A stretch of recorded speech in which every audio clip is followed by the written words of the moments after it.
Shalom, Israel. Shalom, shalom. Brother Naquam, watching for Israel, coming back at you with these precepts and another cold cut. Giving, of course, our honor and glory to Yahweh by Shema Mashiach Wamalak Bashad. Double honors to the elect elders of the house of David that's been in this truth for decades and decades, patiently waiting and laboring for the second coming of our Lord Yahushua. A hearty, mighty shalom to all of the mighty men of the Most High God who are out there in the highways and byways, pushing this truth. It's like a magnifying ministry, presenting their bodies as a living sacrifice, and enduring all things for the elect's sake. Shalom to those men.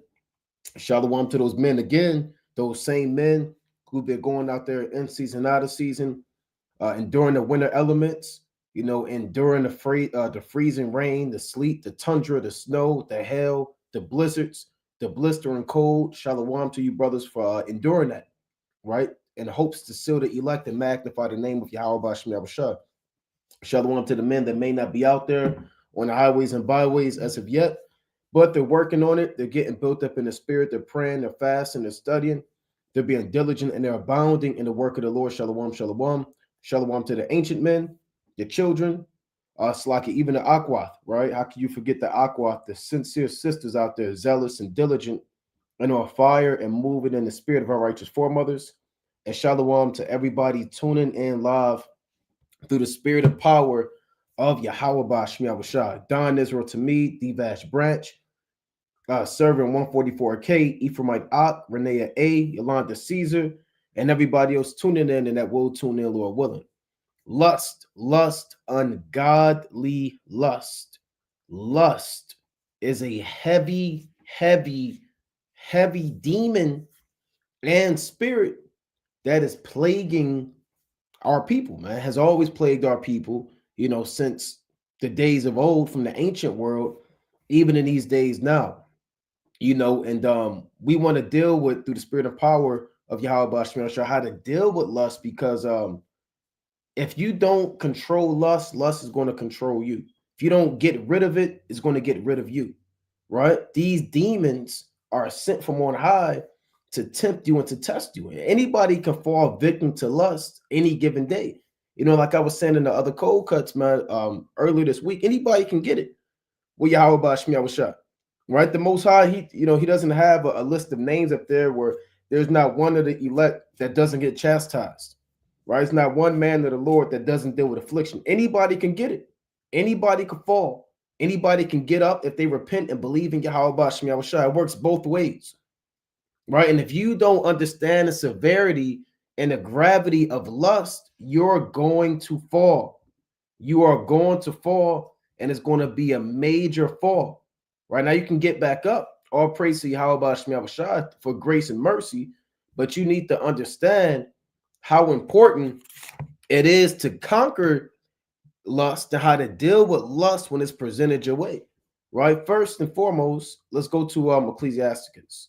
I want to go to the 21st chapter, right? And lust, man, lust goes into, it's manifold. But right now, this kind of lust we're talking about is sexual lust, lust that pertains into women, lust that pertains into ungodly, lewd acts, lasciviousness, concupiscence. All of these things, this is the lust that we're talking about, right? You got brothers that are still battling pornography, right? And sisters still battling masturbation, still battling adultery, prostitutes, right? You got brothers still dealing with prostitutes, man. Popping prostitutes every other Thursday, or God knows what, man. You got brothers dealing with this. You got sisters dealing with that. There's a lot. You got people. At the workplace, man, trying to tempt you. Work husbands, work wives. You got people on the outside, man. You got wicked stuff in the music. I mean, lust in this sensual carnal society, it's everywhere, man. It's everywhere. So I want to go to Ecclesiasticus real quick, chapter 21 and verse number 1. Right? I want to. Flee from sin as from the face of a serpent, for if thou comest too near it, it will bite thee. The teeth thereof are as the teeth of a lion, slaying the souls of men. And when you give heed to lust, it turns into sin. The Apostle James said that, right? When you go, and I'm gonna get that in James, the first chapter. So brothers have to understand when Satan is being presented to you, right? That's called being prudent. It's called being spiritual. Remember, Satan, and when lust comes your way, it's always disguised as something that's not lust, right? It's always masqueraded as a woman, right? It starts with a conversation. It may start with God knows what, but one of the first levels of understanding when it comes to dealing with lust is recognizing lust immediately, right? Because again, brothers recognize it, then it's too late. You don't want to wait till it's too late. When you already slipped and fell and you in the damn tentacles of Satan, man. You know, wrapped up, being damn suffocated like a boa constrictor. Right? Real quick, I'm going to get this in James. Right? You have to look at lust and the idea of it as a serpent. Right? Let's go to this real quick in the book of James. This is James chapter 1 and verse number 14. Right? James 1 and 14. But every man is tempted when he is drawn away of his own lust and enticed. What happened to David? Right? Read 2 Samuel, the 11th chapter. Read the 12th chapter. David fell. Now, I'm sure David in that situation, you know, you always look back and David, man, if only I would have acted sooner. If only I would have realized sooner that was Satan. And brothers always say, man, if only I would have realized sooner. But you say that when it's too late. You got to say that up front at the first go around, man. That's Satan right there. Using his woman, you know? And usually it comes by the means of a woman. And that's the topic we're dealing with. It says, but every man is tempted when he is drawn away of his own lust and enticed. Now, who's doing the tempting? Satan. The Most High sends Satan to test you. The word tempt really means to test you, to try you, to see if you really believe in the Most High or not. Are you going to keep the commandments or no? Are you going to follow the flesh and freak off, commit fornication, deal with a prostitute, commit lewd, lustful acts, do God knows what, man? Or are you going to serve the Most High? It all starts with the tempter. That's one of the titles of the spiritual demon Satan, right? Let me get a quick precept. It's like I want Matthew, the 4th chapter, right? This is Matthew chapter 4 and verse number 1. Then was Yahushua led up of the spirit into the wilderness to be tempted of the devil. Now, who led Yahushua? The Most High. Yahweh. The Heavenly Father sent Yahushua into the wilderness to be tested. You were sent into this earth, into this land, in this captivity to be tested. Everything's a test. People are testing your patience, man. People are testing your anger. They'll test your temper. People will tempt you to get involved into a matter that you have no business getting involved in. People will tempt you backbiting, to backbite, to whisper, to slander, to murmur, to freak off, to commit adultery. Everything's a test. And you have to have that mindset. Everything's a test. Satan can come anywhere. And you got to always stay armed up. Never let your guard down. Do not let your guard down in this truth. Don't put that shield down. We're supposed to quench the fiery darts of the wicked. This is war. They tell you even in boxing, don't put your hands down, man. Keep your hands up. You see these boxers, man, they start getting tired. They put their hands down and, you know, they be mocking them. Hold their hand out, a head out, testing them, hit me. And these guys get knocked out, man. Keep your hands up. So the point is, Yahushua was led into the wilderness to be tempted of the devil. That was the mission, right? And when he had fasted 40 days and 40 nights, he was afterward and hungered. And when the tempter came to him, he said, if thou be the Son of God, command that these stones be made bread.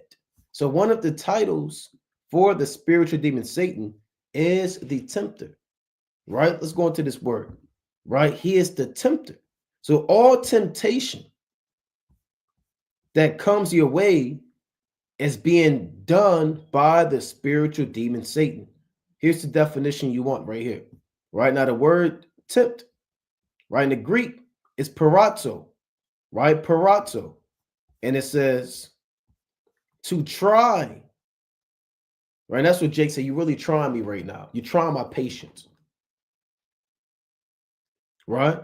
To make trial of, to test, for the purpose of ascertaining his quality or what he thinks or how he would behave himself. This is heavy, man. This is one of the most important lessons and fundamentals of coming into the knowledge of this truth. Is understanding that every day, every moment, every interaction is or potentially can lead to you being tested. Are you going to get involved? Right? Are you going to backbite? Are you going to slander? Are you going to have road rage and follow this damn car to God knows where, man? Are you going to get into that fight? Are you going to feed into that wickedness? Are you going to go railing for railing? Everything's a test from the Most High. And the Most High is ascertaining your quality. See, and right now, just being frank, this entire, situation going on in Israel, this is a test for all of Israel. And you're seeing who's who. This is a test for all Israel. That's in his knowledge, at least at the minimum, right? And it shows, who's who. People capitalize, take advantage of it, use this as a moment to exalt themselves, use this as a moment to destroy somebody. I mean, all hell is breaking loose. But this is what happened in the wilderness, man. Right? And that's why you had a lot of Negroes that died in the wilderness. Because they didn't understand that they were being tested. Brothers have to maintain their integrity, no matter what judgment happens to whoever, or however the Most High has anybody elevate or fall.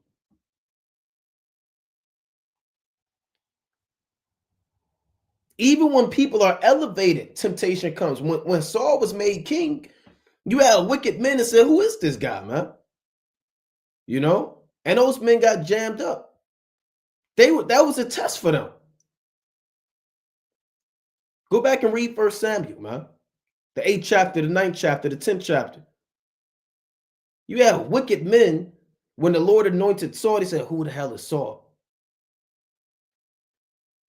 Everything's a test, man. Right? Let me read this one more time. To try, make trial of, test. Right? Salakia, bear with me.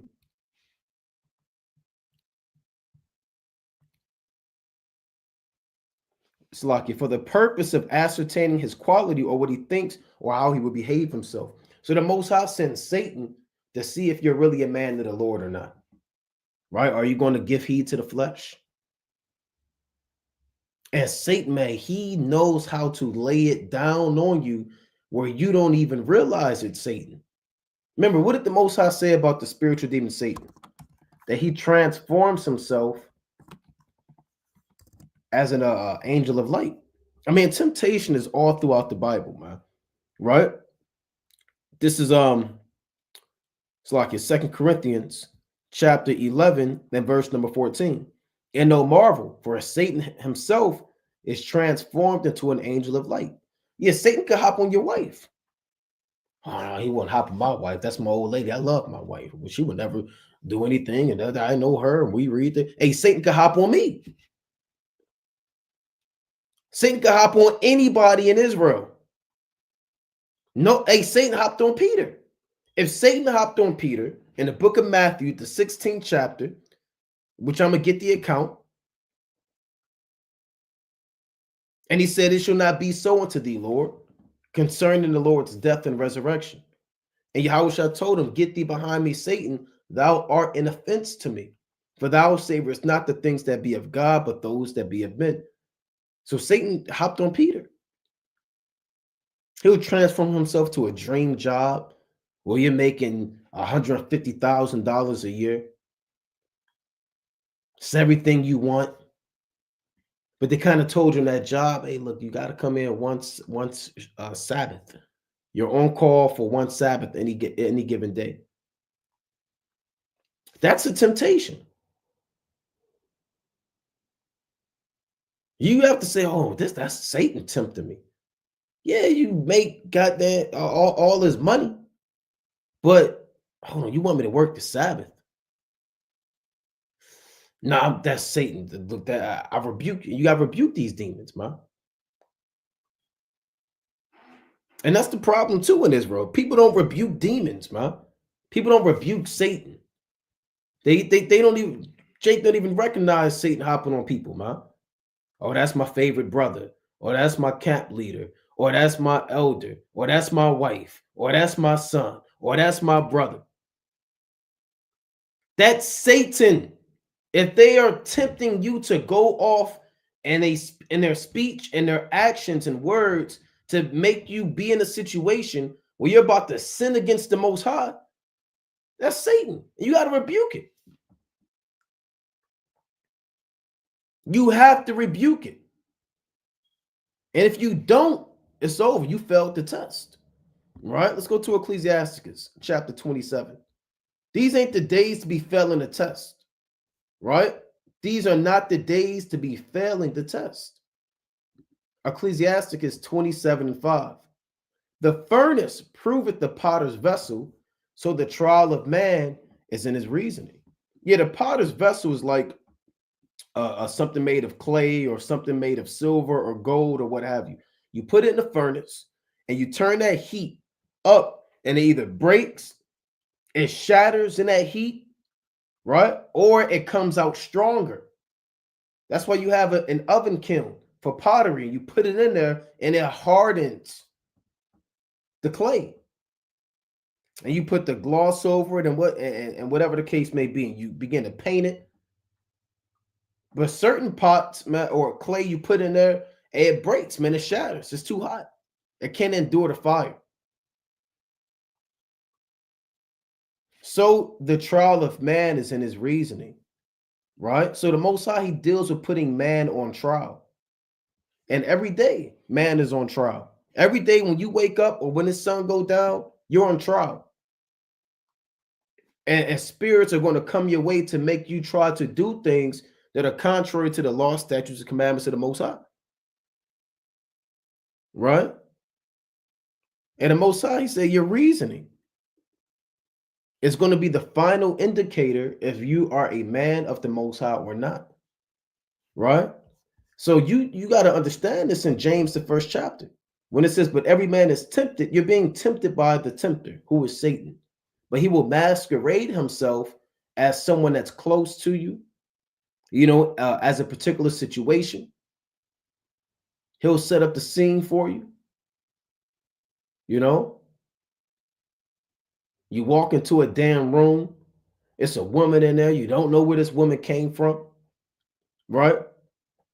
She tempts you. She damn takes her ring. Oh, I'm married. Oh, but it's not as complicated, And this happens in Israel, man.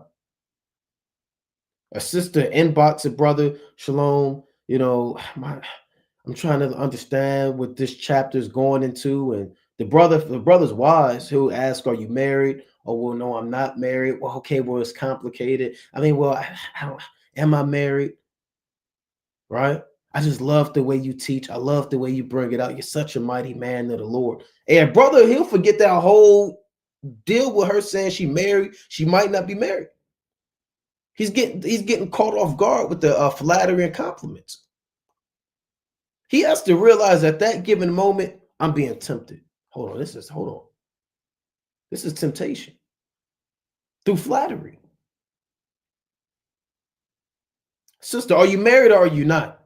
Yeah, I'm married. And block and keep it moving, man.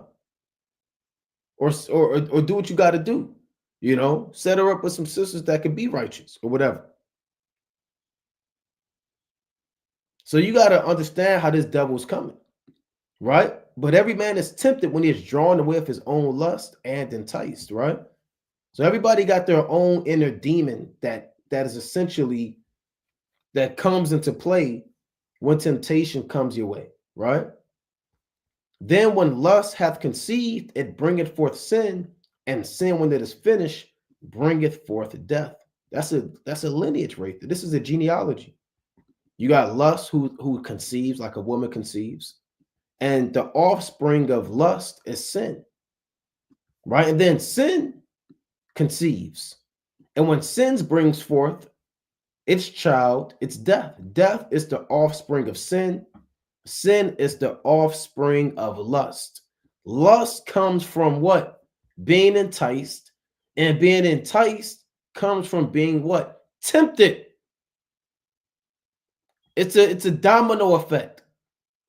And if you don't stop being tempted, if you don't prevent the temptation right up there, then you're going to die. You're going to die.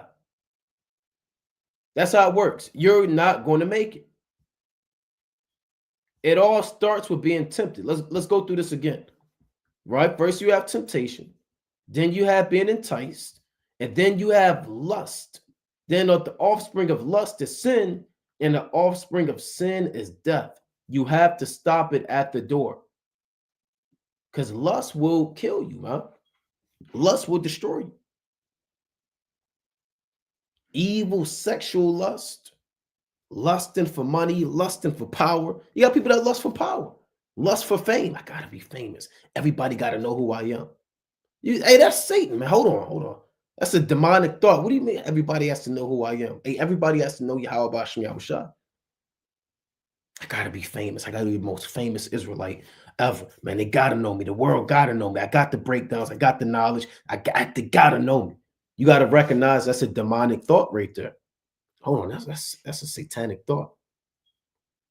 Why am I trying to exalt myself?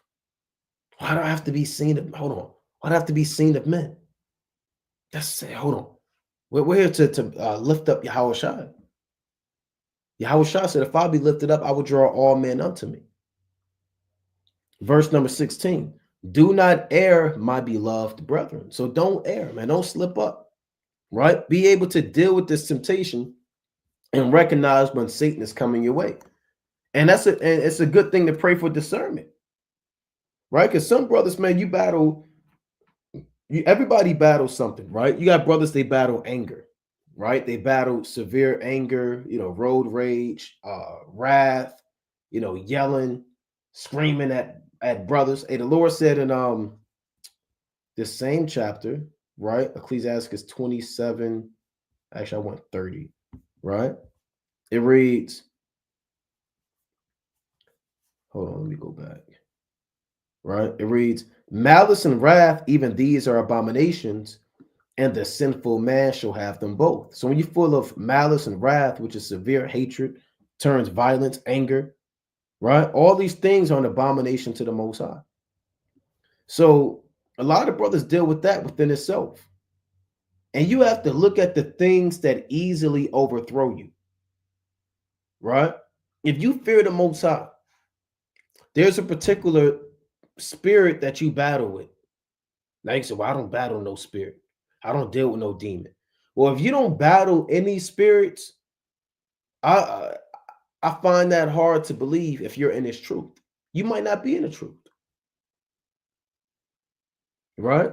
Because in the world, they don't battle spirits. They entertain these spirits. These spirits are one with them. They have a mutual relationship. Here, you can dwell in me and I in you. But if you're in the knowledge of the Most High, there's a particular demon that you may deal with, right? And you know exactly what that spirit is that overthrows you, that condemns your conscience. And that's another thing. Brothers have to recognize where their weak points are. You have to recognize your weak points and recognize your what overthrows you. That's the purpose of examining yourself. This is how you deal with lust and temptation. There's a methodical spiritual process. Ask yourself, what tempts you? Where do you sin at? The last times you went off, what was it? Oh, brother, it was a brother might say, well, it was, man, you know what? I lost. I was punching a hole in the wall, man. I was throwing stuff around the house. Wrath got me. That's it. That's what I deal with. That's me. I may not deal with weed, and I may not deal with damn depression, or I may not deal with, prostitutes. Hey, but wrath, it got me. Last time I was flipping stuff in the house. A brother might say that. But that's good, brother. At least you were able to look deep down inside internally and understand where you fall at. Every brother has to do that. Another brother might look within and say, man, you know what? I'm still struggling with pornography, right? I'm still struggling with that. It just gets me, it gets the best of me every other day. And I just fall short. So again, one of the first steps of battling lust, again, is understanding yourself, right? And knowing your weaknesses, right? And the Lord said let's get this in Ecclesiastes 37. You have to understand your weaknesses, because that's where Satan is going to get you at. That's what he's aiming at. When you go to war, you look for the weak point in the wall so you can easily breach the city. You don't look at the strongest part of the wall where all of the men are at. Okay, that's the part we go. No, man. You look for the weak point in the wall. You take your battering ram, you take your siege weapons, and you start knocking that wall down. That's what Satan does. He's looking at the weak things inside of you. And if you don't understand what those weak things are, that's why you're getting overthrown. Right? This is Ecclesiastes, Slakia, chapter 37 and 27, right? My son, prove thy soul and thy life, and see what is evil for it, and give not that unto it. So you got to prove your soul and your life, right? Meaning through experience and through the ups and downs in life and through trial and error, what things cause you to go off throughout your life? And it's truth. How many times have you sinned by weed? How many times have you sinned by this? When was the last time you sinned by this? Prove your soul. Put your actions in life to the test. Weigh it in the balance. See what's evil for it. Because you might realize, you know what? Drinking is evil for me. Every time I drink, I get into a fight with a brother. Every time I drink, I get pulled over and I get arrested. Every time I drink, I end up causing a damn uproar at the feast day. I proved my soul. And over the last 10 times I drank, I found out that I don't need to drink. It's not good for me. I've proved my soul. When's the last time that you proved your soul? You examined yourself. You saw the things that were causing you to sin. It may not be drinking, but it might be something else. Maybe you proved your soul in your life and you found out that slothfulness is rooted in you being on your phone all day, man. You spend too much time on reels, scrolling. That's why you're slothful. So you got to do what they call a deep dive, right? You got to do, this is what they call, okay. Right? You got to do a deep dive. Let's see if they got a definition. Right? It's called a deep dive. A deep dive is essentially you're going deep within to figure out what the problem is. Right? You're going deep into figuring out what the cause is. You prove your soul. And a lot of businesses, they'll do that, man. They'll pull up, financial transactions history. They'll look at budget spending. They'll look at turnover rate. They weigh all this stuff in the balance, man. The most successful companies, they weigh these things in the balance. They do a deep dive. They hire people, right, to open up files and look into their records and see, look, you know what? Y'all didn't know that y'all spent $5 million on a building that y'all didn't even know y'all had. Right? Yeah, this guy, he signed off on it. Fred. And they'll bring Fred into the office, man. And they don't get rid of Fred. They did a deep dive and they found out why they was losing money. It was Fred's problem. You got to do a deep dive. You got to look deep within and figure out what the hell is causing you to be to go off. And the Lord said, once you find that out, give not that unto it. Don't feed into it. Cut off what's causing you to go off. Cut off who? Sometimes it's not a what, it's a who. Sometimes every time you hang around that brother, y'all end up going back and forth. Y'all are backbiting.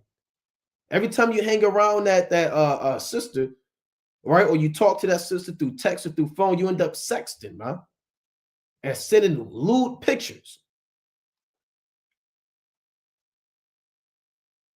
Every time you work or you're around alcohol, brother, and you end up taking, 5 shots too many.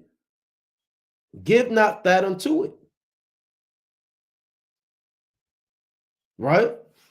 For all things are not profitable for all men. Neither have every soul pleasure in everything. So again, like the saying is, everything ain't for everybody. Right? Wine might not be profitable for you, brother. It might be profitable for the next man. He can handle his liquor. He can control himself and, still have a level of judgment to a degree. But you not, brother. Not you, should I say. Because when you drink, all hell breaks loose. Stuff go up missing. You got a bottle in 2 pockets. Your pants starting to sagging. And you turn into a nigga. Right? So, again, understanding lust and temptation, you got to prove your soul. And see, where are the breaches in your wall? How is Satan getting to you? What exposure do you have? And you gotta figure that out. Man. You have to figure that out. Right? You have to figure that out. And you have to have a level of prudence to recognize these demons. See, when you begin to be let's get First Corinthians, because I want to get that in First Peter. Right? When you have a spiritual mind, it's like walking. I'm trying to think of that movie. I don't know if it was The Matrix. It was one of the movies, man, where everything was in slow motion. That's how you want to be in this truth. Everything moves in slow motion. You recognize that's Satan coming. I see it coming a mile away. Look at that demon right there. Look at that spirit coming my way. Everything's moving in slow motion. You're so in tune with the spirit through you fasting, through prayer, you're reading, you're in the scriptures. You damn near feel invincible, man. Everything's just moving in slow motion. The game slows down for you. They tell you that in sports, man, like in basketball. The most successful basketball players are the guys where the game is in like slow motion. They see like 5 moves ahead, man. They setting up the play that they know what they're going to do. And then you got guys, everything, they just move like this, right? They're wild, man. And the game is too fast for them. They don't know how to move. But these guys, man, when the game moves slow for them, they control the pace. They know what's going on. Those are your more successful hoopers, man. You want to be like that in this knowledge, where everything you see everything before it happened, right? I had a precept I wanted to get. 1 Corinthians 2, right? It's like I wanted 1 Corinthians, not 1 Peter, right? 1 Corinthians chapter 2 and verse number 14. I mean, this whole thing is good. We'll read 13, right? 1 Corinthians 2 and 13. Which things also we speak, not in the words which man's wisdom teacheth, but which the Holy Spirit teacheth, comparing spiritual things with spiritual. Right? And you have to have that level of knowledge, or at least strive to get there, or pray for that, to be able to compare spiritual things with spiritual, to have everything spiritual. right? You have to have that mindset. Everything is spiritual. Everything's of the Most High. When that person has road rage, you have to understand that's a demon. That's not that person. That's spiritual. That's Satan trying to tempt me that I could go off. See, because everything's moving in slow motion, right? And you walk in the house, man, you had a long day at work, and your woman's like this, frowned up, right? Starting the argument. Hey, look, and you got to say, look, hold on, this is spiritual. It's moving in slow motion. That's a demon trying to get me to go off. You know, you have to have a spiritual mind, comparing spiritual things with spiritual. Verse 14, but the natural man receiveth not the things of the Spirit of the Most High, for they are foolishness unto him, neither can he know them, because they are spiritually discerned. You don't want to be a natural man.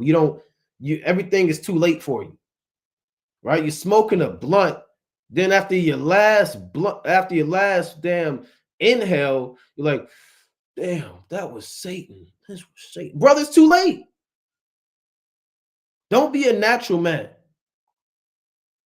You done laid down with this brother's wife, rolled over on the bed, and then it hit you. Damn, what was I thinking? That was adultery, right? It's too late at that moment. Don't be a natural man. Be a spiritual man, right? Let me read this again. 1 Corinthians chapter 2 and 14. But the natural man receiveth not the things of the Spirit of God, for they are foolishness unto him. Neither can he know them, because they are spiritually discerned. Right? You got this woman saying, yeah, come over. Right? Come over. Right? My husband isn't home. Right? My husband isn't home. You know, I have the house to myself. I just want you to come over and just break down Song of Solomon chapter 2 and 1 on down. What does that mean? I sat down under his shadow and his fruit was sweet to my taste. What is that fruit that's sweet to my taste? What is that going into? Can you break that down for me? Adawan. Now she call you Adawan. My Lord, my King. Just come over. Right? He's working a night shift. He can't teach the way you teach. He can't break it down the way that you break it down. Right? She starts saying, break me down, and throwing little hints of, hey, look, man. Don't be the natural man. Okay, well, you got your notepad. Okay, you got your highlight. Okay, I'll be over there right in a minute. Okay, we'll break down Song of Solomon. Okay, let's start here, right? Okay, we're going to start in Psalms chapter. No, man. And you go over there, you think you're going to break down Song of Solomon. You're going, look, something else going to get broken down. And next thing you know, it's going to be too late. Be spiritually minded. Hold on, I'm not going over. Hold on, you want me to? Hold on. First of all, it's 2:30 in the morning. Why are you even talking to me? And you married, man? And we don't have nothing to say, right? Matter of fact, I know your husband, man. I'm gonna let him know what's going on. That's what this is going into, right? Verse number 15, 1 Corinthians 2 and 15. But he that is spiritual judgeth all things, yet he himself is judged of no man. For who hath known the mind of the Lord, that he may instruct him? But we have the mind of Hamashiach Yahushua. And you have to have the mind of Yahushua. See, Yahushua perceived the craftiness of the scribes and the Pharisees. He said, why tempt ye me? Right? He can easily recognize when temptation came his way. That's the mind that we have to have, a spiritual mind. And he brought the woman that was caught with adultery in the very act. They say Moses and the law say that we should stone her. But what do you want to do? Right? Should we kill her? Should we not? That was temptation. When he was on the cross, right? He saved others, let him save himself. If he be the Son of God, paraphrasing. Why don't you get off that cross if you're the Son of God? And the mind of Yahushua said, hold on. Yeah, I can get off the cross. You're trying to tempt me not to fulfill the will of God, the will of my Father. So I'm going to endure pain and suffering that I may accomplish the will of him that sent me. Have the mind of Mashiach Yahushua. Have a spiritual mind and stop waiting until it's too damn late, brother. You got Negroes in prison right now living a life of regret. 90% of their thoughts are thoughts of regret. Why did I do that? Why did I rob that bank? Why did I kill him over a pair of shoes? Why did I kill him over a woman, over an ounce of weed? Damn. If I can go back in time, I would change it all. I mean, they're doing 25 years, 30 years. Some guys are doing consecutive life sentences. Some guys are on death row. And 90% of the thoughts are what ifs, and I shoulda, and I woulda, and I coulda, and I regret, and I could have did this better, and I could have did that, but it's too late at that moment. Don't wait till it's too late. Examine your spirit now. Pray for a spiritual mind. Pray for this discernment that you can overcome when temptation and lust comes your way, right? First Peter chapter 2 and 12. Beloved, think it not strange concerning the fiery trial which is to try you, as though some strange thing happened unto you, right? So you're going to go through a fiery trial, a fiery test. It's going to get hot, right? It's going to get hot. That's what the Most High is saying. It says, which is to try you, as though some strange thing happened unto you. Because a lot of brothers, man, you get tempted. God, why am I in this situation? Why would you have this brother call me and ask me, do I want to smoke? Lord, you know that I just stopped smoking, right? Why would you do this? Brother, don't think, brother, that's supposed to happen. You're supposed to get tempted to try you to see if you really want to fear the Most High or not. You're going to go get in that car, brother, and smoke 8 damn pounds of weed, man, with a bunch of Negroes? Or you're going to say, no, hey, look, don't call me for that. I'm serving the Most High now, right? I don't smoke. The Bible says in 1 Corinthians, chapter 3 and verse 16, etc. I'm going to send you that scripture. Hey, don't call me about smoke. I don't do that no more. Hit me up if you want to learn about Yahweh Shemel Shine this truth. That's what I'm into now. That's what I'm on. Or you can say what you want to say. Right? But when the fiery temptation comes your way, pray for that discernment to be able to recognize it. And don't think it's strange when it does happen, because if you are in the truth, it will happen. Right? The Lord said in verse 13, but rejoice, and as much as ye are partakers of Christ's suffering, that when his glory shall be revealed, ye may be glad also with exceeding joy. And it is a joyous thing when you overcome temptation, right? And not just overcoming it, it's a joyous thing when you recognize the temptation. Like, man, all praise to Yahweh Shemel. I was able to see that demon. I recognized the demon, and I shut the demon down. All praises to the Most High.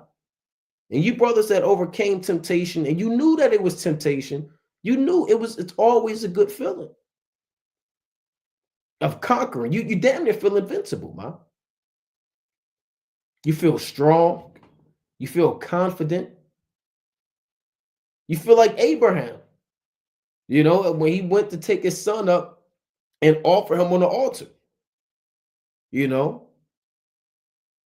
So it's a beautiful thing when you can have joy in the fact that you overcame the temptation. You overcame that lust, right? That damn is 2 in the morning, 3 in the morning, right? You brothers, man, people that deal with these temptations may be battling, they be fighting. You on Instagram, right? And all of a sudden, God knows what popped up on your phone. What the hell is this on my phone? Or you on Twitter or Facebook, whatever you want. What the hell is this? Right? And you can make out what it is, but you already kind of scrolled past it. But temptation says, hey, go back and look at it. You take your nasty finger and I gotta see what that was. Did she have no clothes on? Was that just a bra? Is that so-and-so? I gotta figure out what that is. That's temptation. A strong man, a spiritual man says, you know what? I'm not even gonna go. I'm not even worried about that. I'm gonna keep it going. The natural man says, you know what? Hold on, what I gotta figure out what that was. Then he scrolls back for hours until he finds it, man. Then he does this, right? Everybody knows what that is when you do this on the phone. He kind of zooms in, takes a screenshot, right? I gotta find her, what they say? I gotta find her at or her whatever they call her page, right? Help Instagram, help me find this person. You know? So you don't want to be in that situation. You don't want to be in that situation. Let's go to 1 Peter chapter 2. Right? You don't want to live a life of regret, man. You don't want to live a life of regret. You want to be able to get things right the first time. You want to get things right the first time. Because sometimes, man, when this stuff, it'll kill you, man. See, lust, you give heed to lust, you'll die. We read that. You can fall out the truth. Next time you can get sifted out. The Most High could take his understanding away from you. He could take the Holy Spirit away from you. This is deadly serious. So being able to deal with it head on and immediately and rebuke it is going to help you prolong your days in the land of the living. And mighty men fell by lust. Adam, David, Samson. Many mighty men fell by lust. So it can happen to any one of us. Don't think that you're exempt. Right? You always have to be on guard. Always be on guard. 1 Peter 2:11. Dearly beloved, I beseech you, as strangers and pilgrims, abstain from fleshly lust, which war against the soul. Right? And this is a war, man. Spiritual war, that is. The condition of the battle. And what are fleshly lust? Right? Fleshly lust are things that please your body. Things that your eyes like to see. Things that you like to hear. That sounds that you like to hear. Things that please your damn rod, man. Straight up. Things that please your all your senses and your touch and your taste and your smell and your hearing, your body. Those are fleshly lusts. Things that please man. Abstain from those things. The Lord said they war against the soul. Right? And a lot of brothers get taken captive in this war by the flesh. Don't get taken captive. That's what happens in war. Prisoners of war. And a lot of prisoners of war, they get tortured, man. They get tortured. So you brothers get tortured by these damn demons that conquer you. They're warring against your soul because your soul wants to do the right thing. Your spirit yearns to be righteous. Even Yahweh Shah said the spirit indeed is willing, but the flesh is weak. Right? So your soul, your spirit, your inner man wants to do the right thing. Even the Apostle Paul said that. He said, for I delight after the law of God. Right? Let me get that in Romans the 7th chapter. Right? But I see another law of my members warring against the law of my mind and bringing me into captivity. Right? This is Romans chapter 7 and 22. For I delight in the law of God after the inward man. The inward man is the spirit. Right? Your spirit wants to keep the law. Your spirit loves the law. Man, when you hear these laws, like, man, that's a perfect law right there.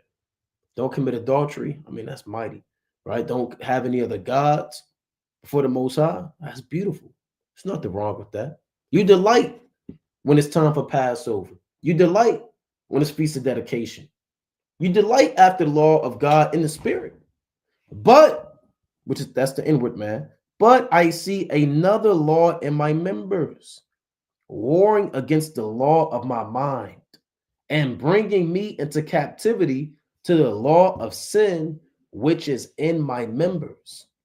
So that's that war between the flesh and the spirit. So you have to be able to fight the flesh, because this war is, you can't leave this war. You can't sign the peace treaty. Look, you can't throw in the towel. You can't wave the white flag. The only thing that you can do, and you got brothers that do wave the white flag. I give up. It's too big of a fight. Flesh, you win.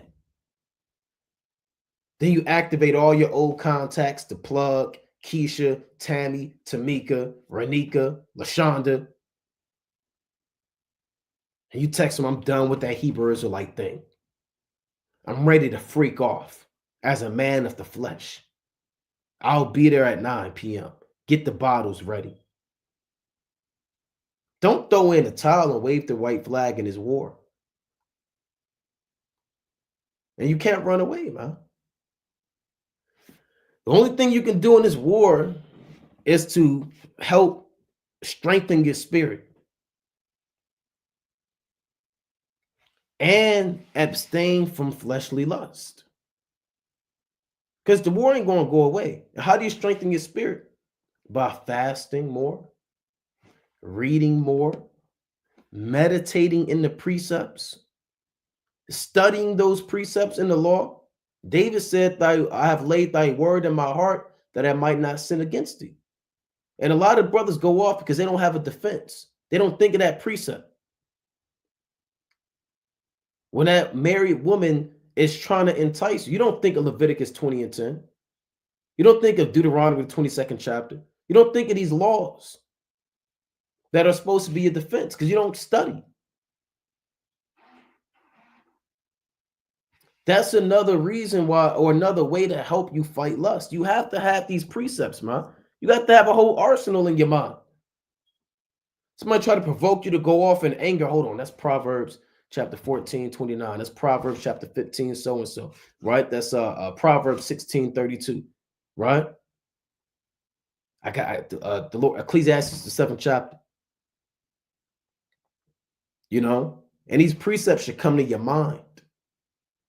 Psalms 119 and verse number 10. I'll read 11. Thy word have I hid in my heart that I might not sin against thee. You have to have this word in your heart. You have to meditate on the precepts. They are your defense. If you don't meditate, if you don't study, you're going to fall more than anybody. Because, how are you going to defend yourself, man? How are you going to defend yourself in this war without any weapons, which is the sword of the spirit, which is the word of God? You're going to lose.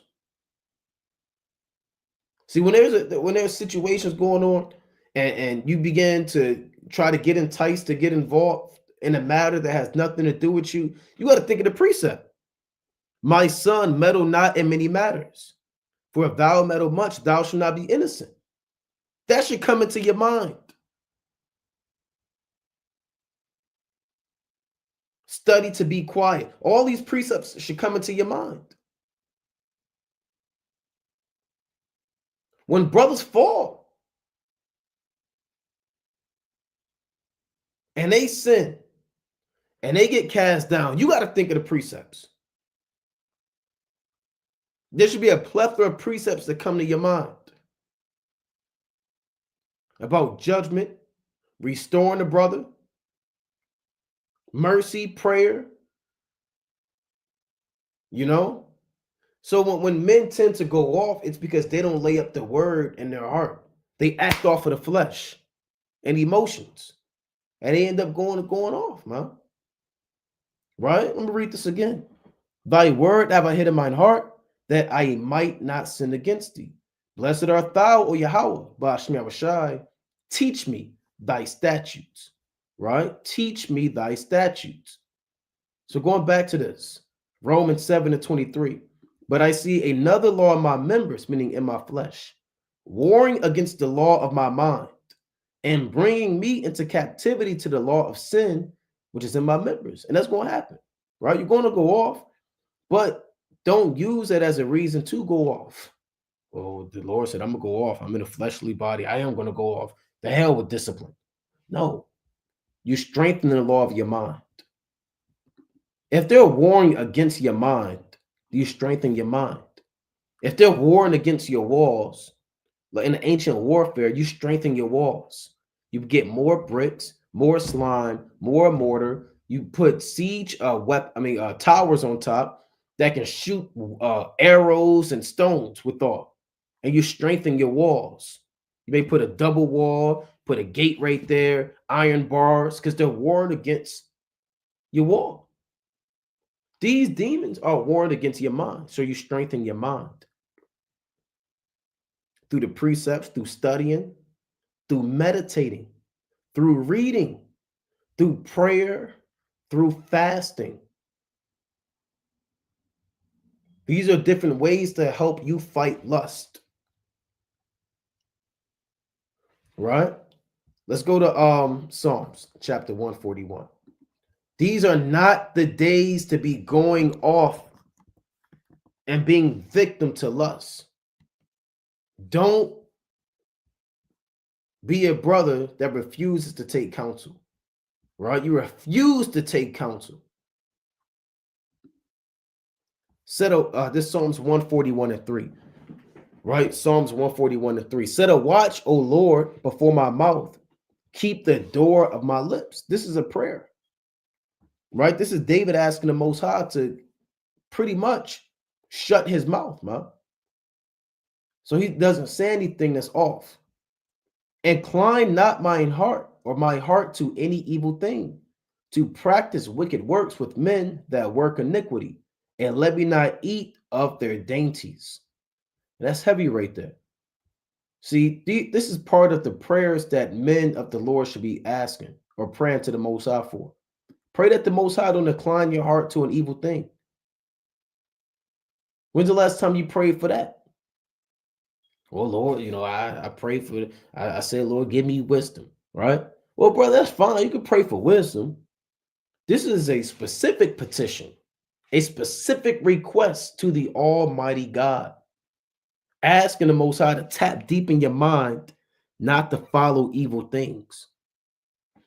And it says also to be a follower, man, to practice wicked works with men that work iniquity. You don't want to be a follower of evil men. Pray that the Most High don't incline your heart to join a madness, a riot of wickedness. And you see that going on in Israel now, man. Right? You got the Most High bringing judgment or bringing things to light, or you got brothers just lusting. And that's lust, man.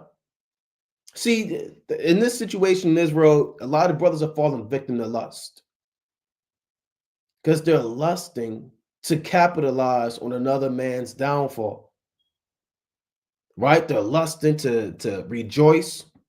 When the Most High said in Proverbs 24:17, rejoice not when your brother falleth, lest the Lord see it. You got brothers that are lusting to make a video. I mean, the situation has absolutely nothing to do with you by any means or to any degree, but you just have to speak on it. It has nothing to do with you.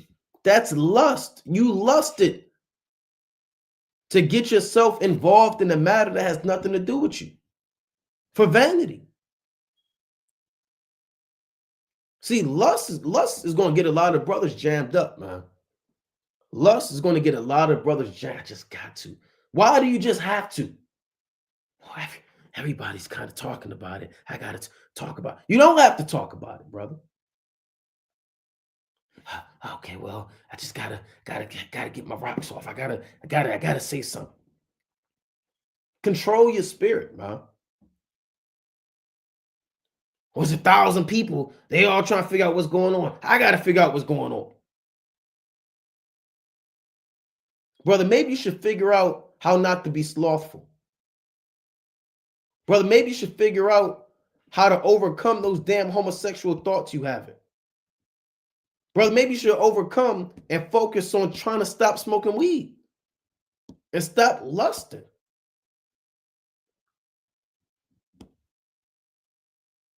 Right?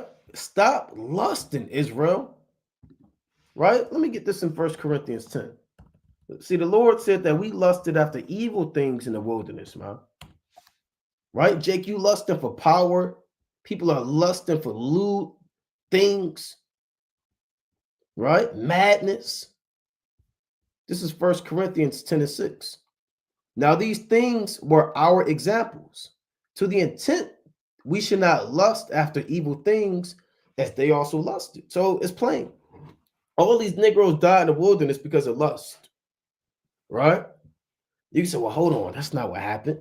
And, they wanted quails and they wanted golden calves, and it was all lust. That's all it was.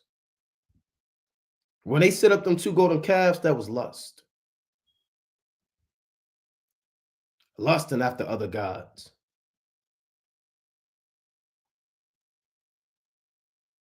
When they said, oh, well, what does this matter? They were lusting.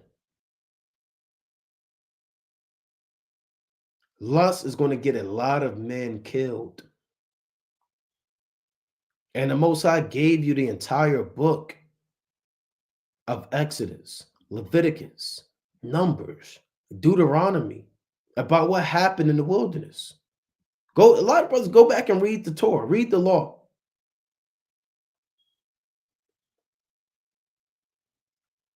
Right? The way, see, the Most High judges men as an example of what not to do. Korah, Dathan, Abiram, on. They even came against Moses, Aaron, and Miriam.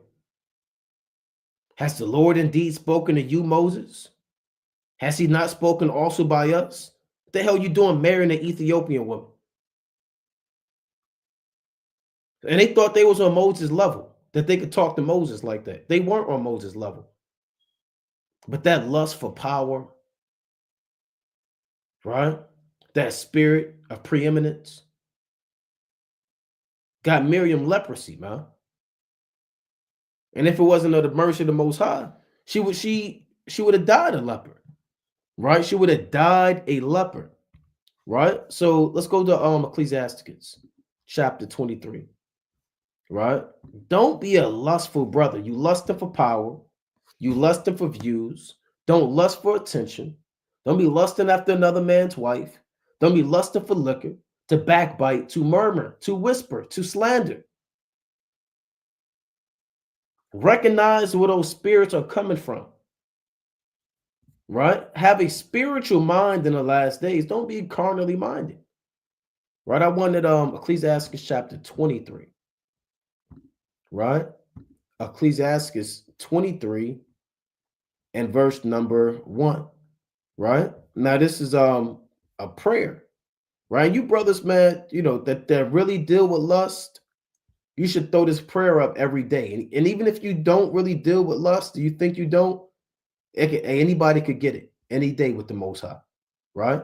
So this is a prayer that brothers should also pray every day, man, or as often as you can when it comes to mind, right? It's Ecclesiasticus,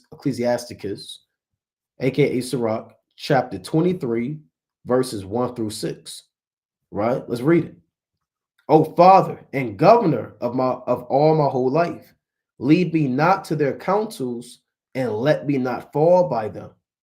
Who would set scourges over my thoughts, and the discipline of wisdom over mine heart, that they spare me not for mine ignorances, and it pass not by my sin? So you want to pray that the Most High set scourges over your thoughts. He beats those wicked thoughts out of your mind. He punishes thoughts of adultery, thoughts of folly, thoughts of vanity. You want the Most High to do that. Hey, and if you throw this prayer up and you believe, the Most High is going to hear your prayer. Now you repented, you're sincere, you're striving for the mastery, and the Most High is going to hear your prayer. And you're going to find yourself not really having a lot of those thoughts that you used to have. Right? If you deal with pornography, masturbation, freakism, you're going to find yourself not really having those thoughts. Like, well, I don't really think about that no more. Right? I know brothers that first come into truth, they deal with smoking weed or cigarettes or whatever. That's something you initially deal with, but you grow and Lord willing, those aren't thoughts that you have anymore. Because the Lord, He set scourges over those. He beat those thoughts out of your mind. And it can happen. The Most High can do that anytime throughout your walk in His truth. But you got to look at the thoughts that you have that are contrary to the Most High and ask the Most High to take those thoughts away from you. Maybe it's thoughts of trying to revenge yourself upon your brother. Maybe it's thoughts of holding on to a grudge. Thoughts of I got to get the last word. Thoughts of I got to set myself up, right? You want to be able to, channel those thoughts and pray that the Most High beat them out of your mind.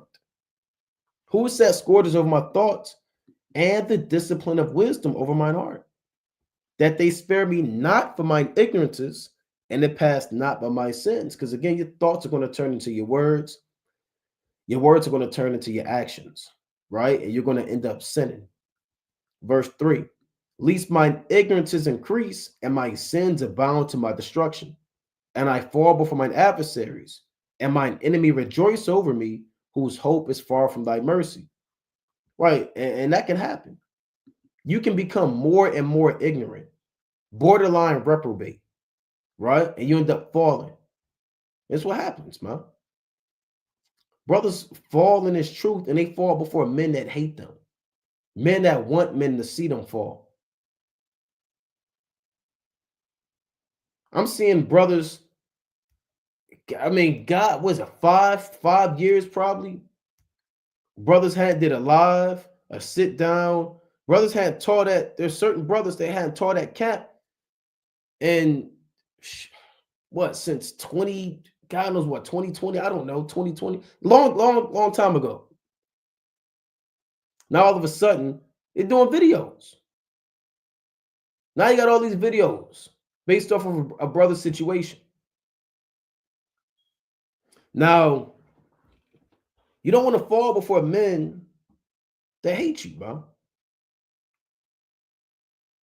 The Lord said, give me any wrath but the wrath of an enemy, and any revenge but the revenge of those that hate me, paraphrasing. Right? So to prevent that fall is to essentially throw these prayers up that the Most High helps you, right? In time of need to overcome these things. Sirach 23:4. O Lord, Father and God of my life, give me not a proud look, but turn away from thy servants always a haughty mind. And pride is not taking correction. Pride is not confessing your faults. That's being proud. I got this. I got it. I'm all right. Brother, that demon is whooping your ass. It's lucky for the language. Brother, you dealt with 5 prostitutes in 7 days. What do you mean you got it? You got it. That's having a proud look. Instead of that brother reaching out and saying, you know what, man? Here's what I'm dealing with. I need help. Can you help me? Can you pray for me? I need some precepts. I need to be rebuked. I need to step away. Can you do this? I'm going through it. I want the kingdom of heaven. But this demon is destroying me.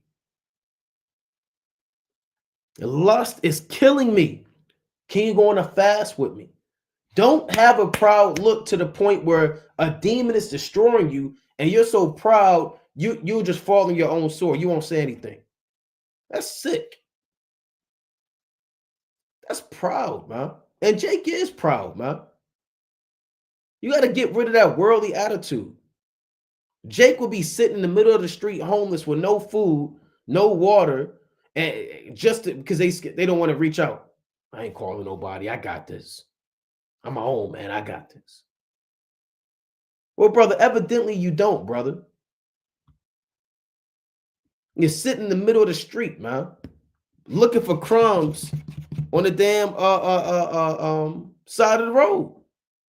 All you had to do was not be proud and reach out and say, I need some help, man. I'm down bad. Here's what happened. Whatever. Can I do this? Can I crash here? Hey, can you, it's your job, hiring? Hey, look, put me on for a minute. Hey, until I get back on my feet. A damn brother, he's so damn proud. He'll be homeless in the middle of the street. A brother will be battling 1,000 demons and refuse to say anything. Proud as hell. Because he fears what he looks like and how his image is in the sight of man. He don't fear the Most High. That's lust.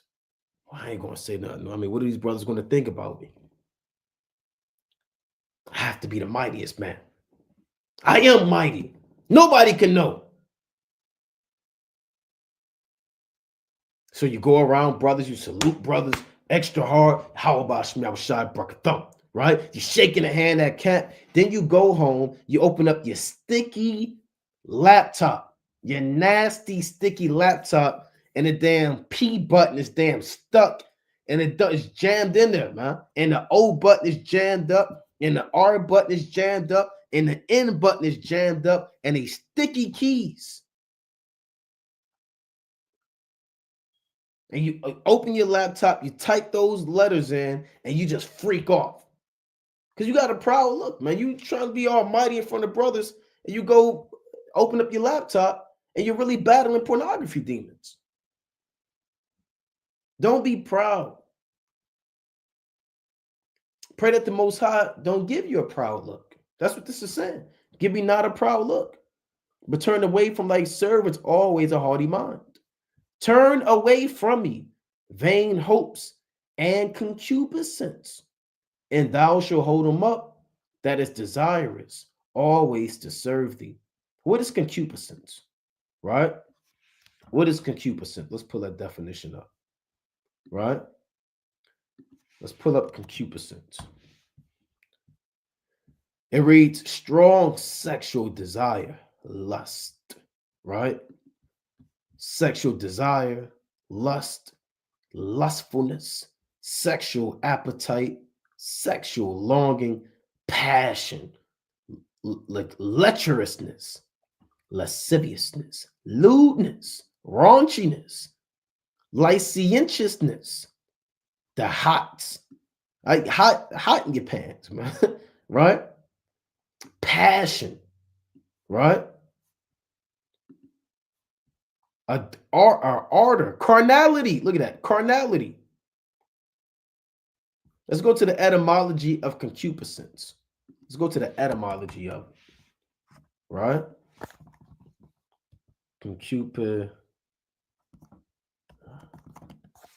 Right? Concupiscence.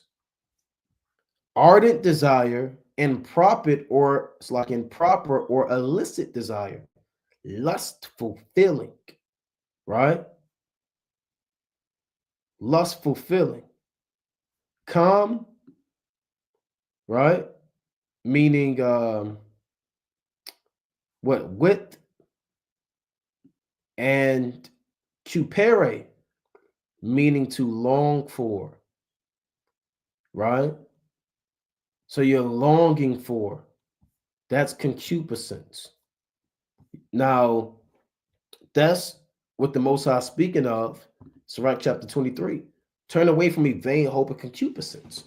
So concupiscence is like when people have lewd sexual fantasies, right?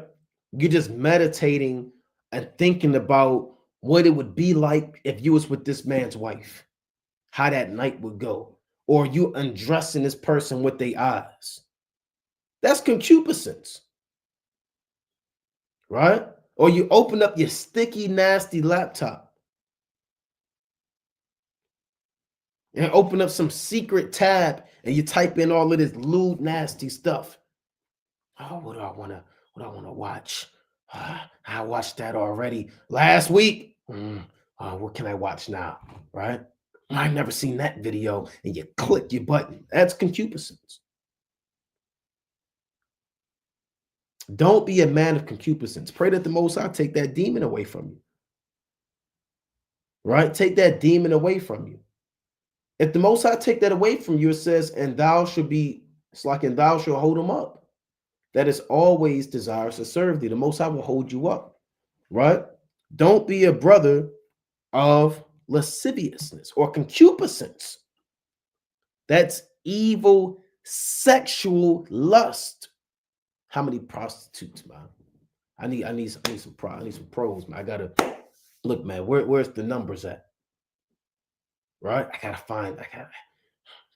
don't even know how people find that, but evidently there's a way, right? They figure out how to find a prostitute, right? They're on their phone, man. I gotta get my rocks off, right?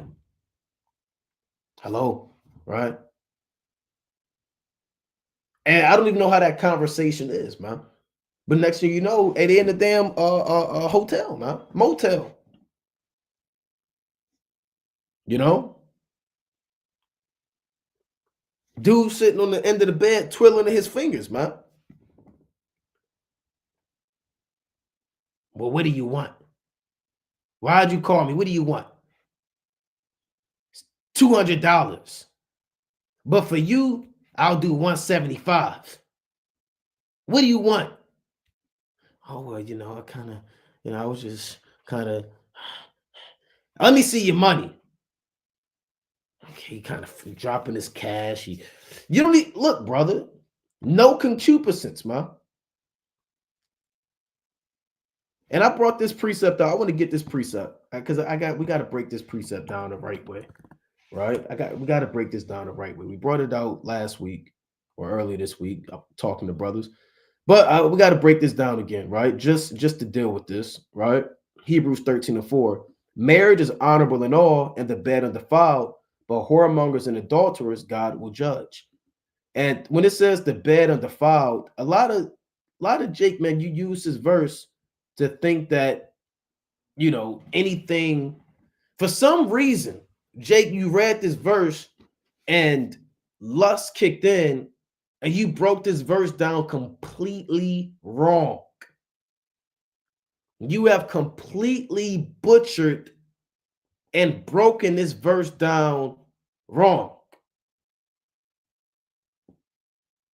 The bed undefiled means a bed of purity between a man and his wife.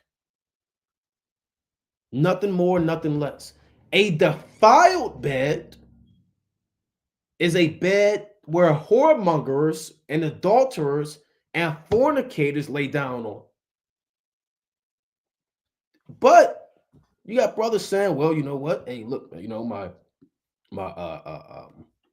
wife, she says she wants to do this to me, or I want to do this to my wife. I want to bring another guy in, and or the bed undefiled. Huh? Hey, look, that's my man. He's my man, right? He's my homeboy. He's Don Trail from up the block. Right? It's the bed undefiled. Brother, that's not what that means, man. It doesn't mean that's wickedness, man.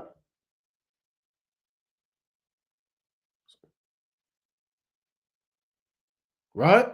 That's madness. Brothers are using this verse to explain them dealing with multiple women in the bed at the same time. Heard a brother say that. With a bed undefiled, huh? Right? I got my woman, and I got this woman, and we're all in the bed together, and we're just doing what grown people do.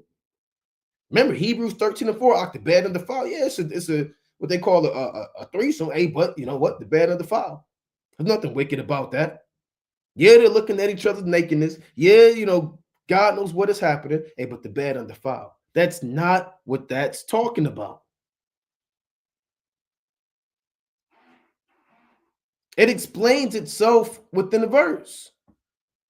Right? Let me read this one more time. Marriage is honorable in all. So it's an honorable thing when a marriage is done through the proper channels, through the protocol, more importantly, through the law, statutes, and the commandments of the Most High. That's a beautiful thing. That bed cannot be defiled because it's done in order. But an undefiled, it's like it says in the bed, undefiled, but whoremongers and adulterers, God will judge. Why is he going to judge them? And how does he judge them? Well, first, why is he going to judge them? Because they defiled the bed. They broke wedlock, committed adultery, was pregnant by another man, right? And then you have how do they get judged? They get judged by them. People get STDs. People, die. People get shot by their significant others, right? So this can turn into. Um, I just want to break this verse down because brothers always break this verse down in a matter where they condone, it's like for the language, but threesomes or all types of madness, and that's not what this is going into, right? That's not what that's going into. So let's go back into Ecclesiastes chapter 23 and 6, right? It reads, "Let not the greediness of the belly nor lust of the flesh take hold of me, and give not over me thy servant into an impudent mind." Right. So you don't want the greediness of the belly to take hold on you. Right. Now, this could be spiritual, but it's also literal. On one level, on a spiritual level, your belly is your mind. You don't want to seek out many doctrines, many books, too much studying. You kind of bug yourself out. Philosophies, right? Sciences and these different ideologies, right? You want to be content with the bread and knowledge the Most High gave you, right? That's on a spiritual level. On the carnal level, it's self-explanatory, right? It reads, "Nor lust of the flesh take hold of me, and give not over me thy servant into an imputed mind." And this is a prayer. This is a beautiful prayer. And Ecclesiastes 23, 1 through 6. It's a beautiful prayer, right? For brothers that deal with lust, you may deal with concupiscence, you may deal with vain hopes, right? You may deal with pride, right? You may deal with the haughty mind, right? You may deal, Slakia, with the wicked thoughts. So this is a good prayer right here, man. Right? For you brothers that and it's really for everybody. It's for all of us. But especially brothers that are dealing with particular spirits, right? You're dealing with particular spirits and they're really whooping you up, man. They're taking hold on you. And this helps overcome those demons. This is a remedy, to help you deal with those symptoms. But again, we talked about deep diving, and really you want to get to the point where you're not saying this prayer when lust comes in. You're attacking lust before it even becomes lust. That's where you want to get in front of it. You want to be what they call proactive and not reactive, right? You don't want to be in another man's house in bed with his wife. Now you're throwing up this prayer before y'all lay down together. Lord, I'm in this bed, I'm just praying. You shouldn't even have been there. So you want to get in front of these matters. But this prayer still, nevertheless, is beautiful through the spirit and power of Yahweh Bashem Yahushua. Right? Let's go to the classic and Song of Solomon. Right? Let's go to Slaki, not Song of Solomon. I want Susanna, History of Susanna. Right? This is a beautiful account or a beautiful chapter that goes into lust, right? And I'm gonna start at verse number 8, right? History of Susanna 1 and 8. I'm gonna start at 7. Now, when the people departed away at noon, Susanna went into her husband's garden to walk. And when you read about Susanna, she was a very beautiful woman. So she's going into her husband's garden to walk. And the two elders saw her going in every day and walking, so that their lust was inflamed toward her. And that lust, amen, when that fire get kindled, if you don't, like we read earlier, or when it's too early, if you don't stop it and rebuke that demon, that fire is going to grow and grow. You ain't going to be able to put it out. You're going to be burning. They have no business watching her. Why are they watching this man's wife every day on schedule? Stalking. This is stalking another man's wife. I mean, talk about demonic. They saw her going in every day and walking, and their lust was inflamed. See, a lot of lust too starts with the eyes, right? A lot of brothers, you can't look away, man. You can't look away. Like I said, you might be scrolling on your phone. You see something off. You just got to look at it. You see that woman walking by. She got no clothes on. You just got to turn your head. You know damn well, brother, she don't have no clothes on, body all out, breast all out. You just got to see. And then it turns from a little look. I'm going to just look. I'm going to just see what's coming. And then it turns to a stare. Now you're staring. Now you got thoughts. And you stare. Now thoughts kick in. It's like a damn machine. You stare for 5 seconds, then it turns on a thought in your mind. I got to say something now. Can't let that get away.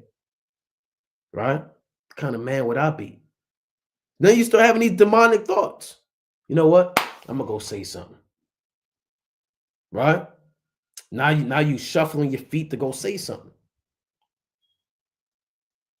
Right? And next thing you know, one thing lead to another.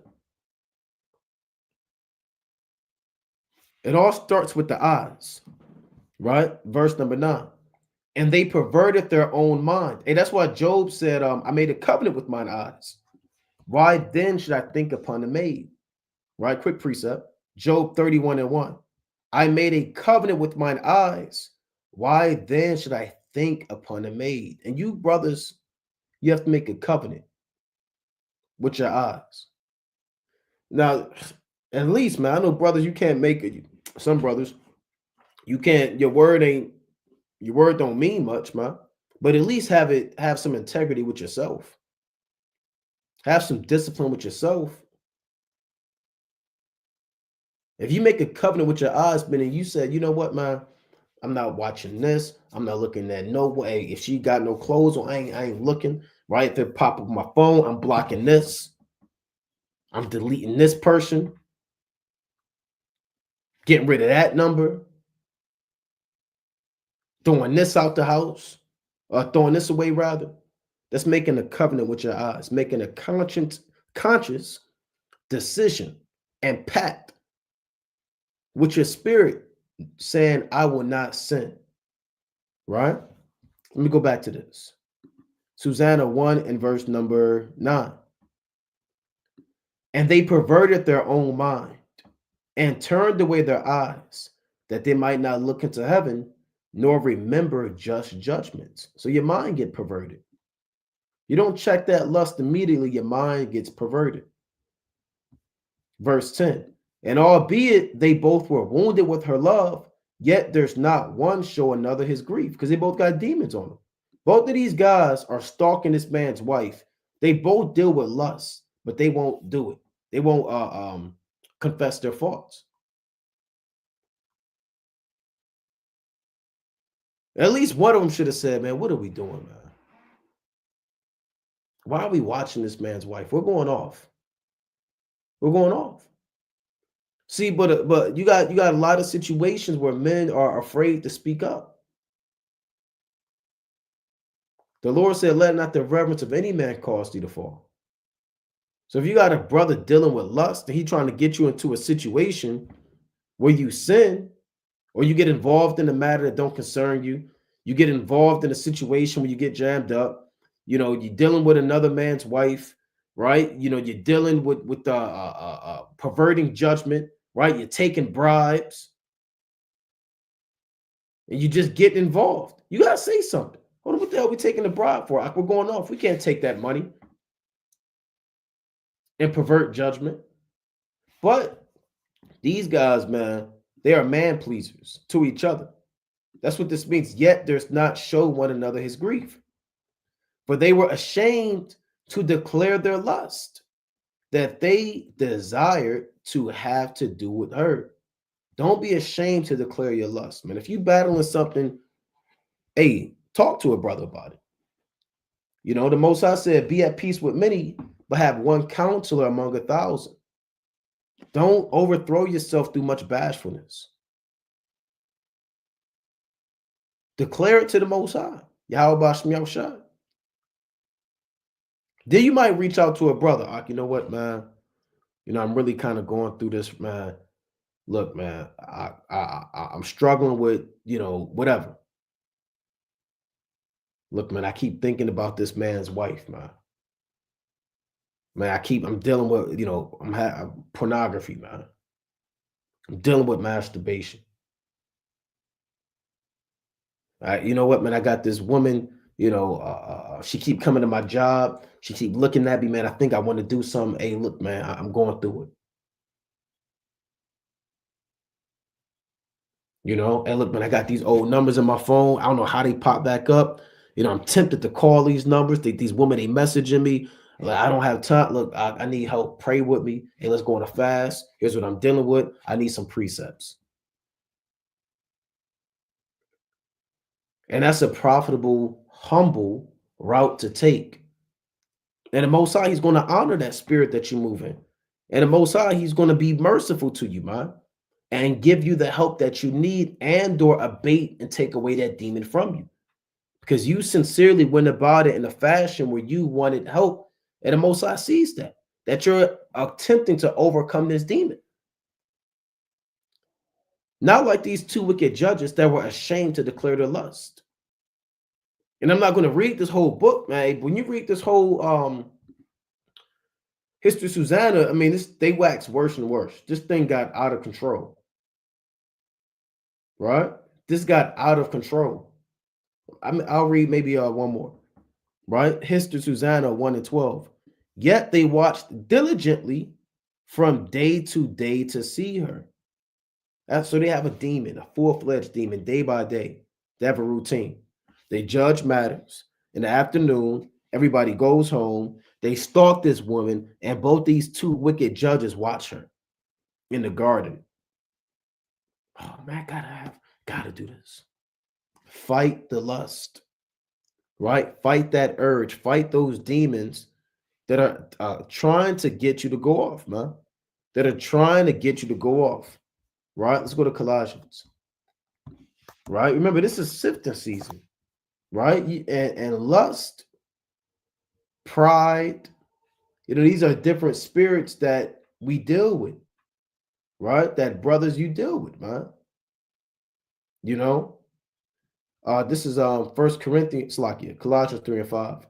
Mortify therefore your members which are upon the earth, fornication, uncleanness, inordinate affection, evil concupiscence, and covetousness, which is idolatry. So lust is covetousness, and covetousness is idolatry. Right? The Most High said, "Thou shalt have no other gods before me." And the Most High, when He said mortify, He means to kill. You have to kill these different members of the old man. Right? Fornication represents like your right arm as one of your members. Uncleanness is like your left arm. Inordinate affections like your right leg. Evil concupiscence is like your left leg.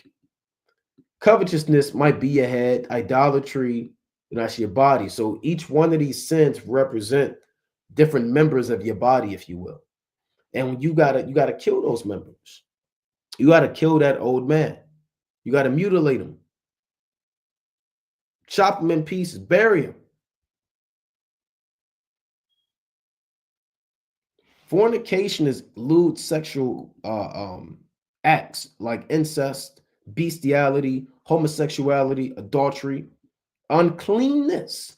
You got uncleanness, like you got men that lay with a woman on a flower. That's uncleanness. You got guys that get done laying with a woman, and then they don't go through the ceremonial law of purifying themselves, washing the sheets or whatever, and bathing themselves in the water. You got women who are unclean and they touching everything, and there's no justice in the land. It's just uncleanness and freakism, right? Inordinate affection. Inordinate affection is affection that's not ordinary, that's not of the Most High, right? Like sodomy, freakism. That's an inordinate affection. Then you have evil concupiscence. Evil concupiscence is that evil, nasty sexual lust that you want to fight. You have to fight. Because them thoughts are going to pop in your mind. Like, why did I think that thought, man? And Satan's going to bring things your way.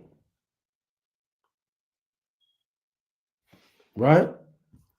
Verse number 6. For which things the wrath of God cometh on the children of disobedience. So men that move in that spirit, you receive the wrath of the Most High, right? In the which ye also walked sometime when ye lived in them. So there's a time when these spirits had hold on us, but when you repent and come into the knowledge of the Most High, those spirits should not have hold on you. They should not live in you, right? Because you're the new man, and that's part of the old man, all right? But now ye also put off all these: anger, wrath, malice, blasphemy, filthy communication out of your mouth.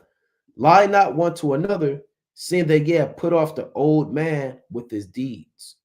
So we have to put off the old man, right? The old man was into all manner of wickedness, man. Smoking, excess drinking, fornication, folly, vanities, drugs, pills, perks, lean, lewd sex, fornication, breaking the Shabbat. All of that is the old man. There should be no sign of the old man in you, right? There should be no sign of the old man in you through the spirit and power of Yahweh Bashmi Shah, right? And again, good ways to deal with lust is fasting, prayer, going right into a prayer. That's a good way to fight lust, man. Right? Just stop what you're doing, go into a prayer. Right? Rebuke it. Rebuke lust, man. Stop letting lust just molest you, man. And have his way with you. Right? Remember, it's an actual demon. It's an actual demon. I want this in Matthew. Right? 16. Right? The classic, right? Matthew 16 and 23. Remember, Yahushua told the apostles about the crucifixion and him being raised again after 3 days and 3 nights, right? And then Peter, told him, hey, look, you don't have to go through that, right? You don't have to go through the crucifixion and be killed, right? But here's what Yahushua said. But he turned, and this Matthew 16 and 23. But he turned and said unto Peter, get thee behind me, Satan. Thou art an offense unto me, for thou savorest not the things that be of God, but those that be of men. And that's what you have to do. You have to say, get thee behind me, Satan. Stop just whispering to these demons all the time. Stop giggling your way, thinking you're going to giggle your way out of sin. Right? Here it is, you're on the phone with this man's wife or God knows who. You know it's off, but you're too nice about it. Okay, we can't be talking, right? Right? You married. Yeah, you married to Brother Judah right there. Hey, look, man, I'm gonna stop talking to you. You putting on your damn phone voice. I'm gonna get off the phone. We don't need to be doing this, right? And you hang it. Hey, look, man. You gotta say, get thee behind me, Satan. This brother wife call you, answer. Shalom, sis. Shalom, Akwa. Right? Instead of, hey, what the hell you calling me for? How you get my number? Oh, I just wanted to talk. Hey, look, we don't have nothing to talk about. Right? Hey, you so-and-so's wife. Hey, then you kind of get off the phone. Hey, you let this brother know. Hey, Ak, look, man. Hey, your woman called me. Hey, you kind of say what you got to say. But you don't get cute with these demons, man. These demons are trying to kill you. You're trying to sift you out. Take away your crown. Everlasting life, immortality, dominion, rulership, servants and handmaids, peace. This ain't time to be cute with these demons, man. And being all nonchalant. Jake, you're so nonchalant about every damn thing. And everything's not a big deal.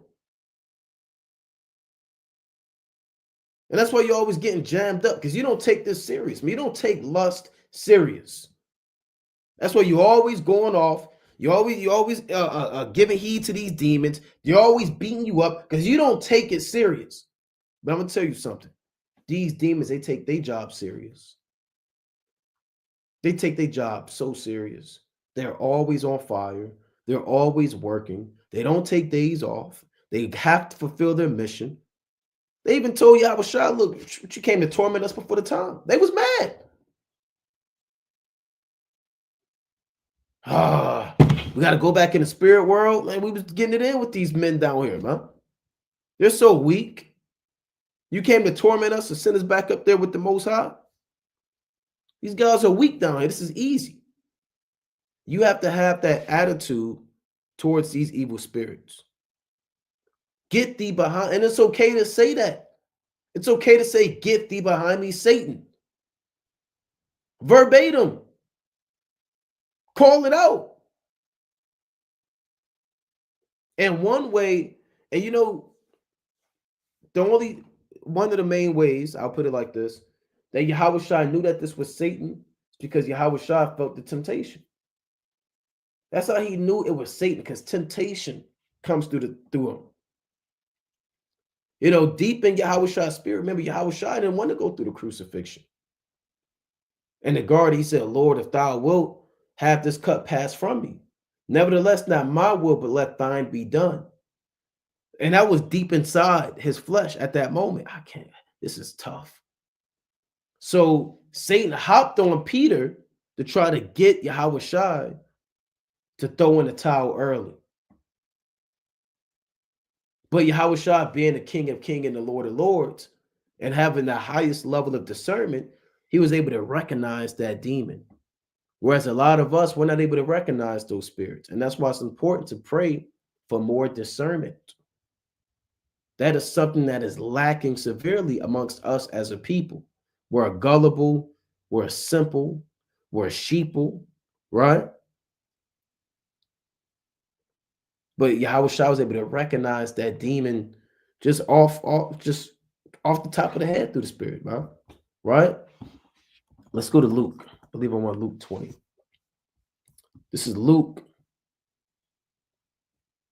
chapter 20 and 23. But he perceived their craftiness. Actually, I'm going to start at 21, right? Luke 20 and 21. And they asked him, now these are spies that were sent to Yahushua. And they asked him, saying, Master, we know that thou sayest and teachest rightly. Neither acceptest thou the person of any, but teachest the way of God truly. So they're flattering him, right? Is it lawful for us to give tribute unto Caesar or no? But he perceived their craftiness and said unto them, why tempt ye me? You want to be able to perceive craftiness from these demons. Say, I see you trying to tempt me. Stop engaging in conversation that you know is going to be strife. People are saying things to trigger you. That's a demon. Right? And Jake, you always got something that take you off the damn deep edge. Rather somebody talk about your mother, they talk about you might have lost your job, or your father might have left you, or people always say things to trigger you. And it's not them, it's a demon that's trying to poke that button so you can go off and you can sin, and then you could get accused and then judged and sifted out.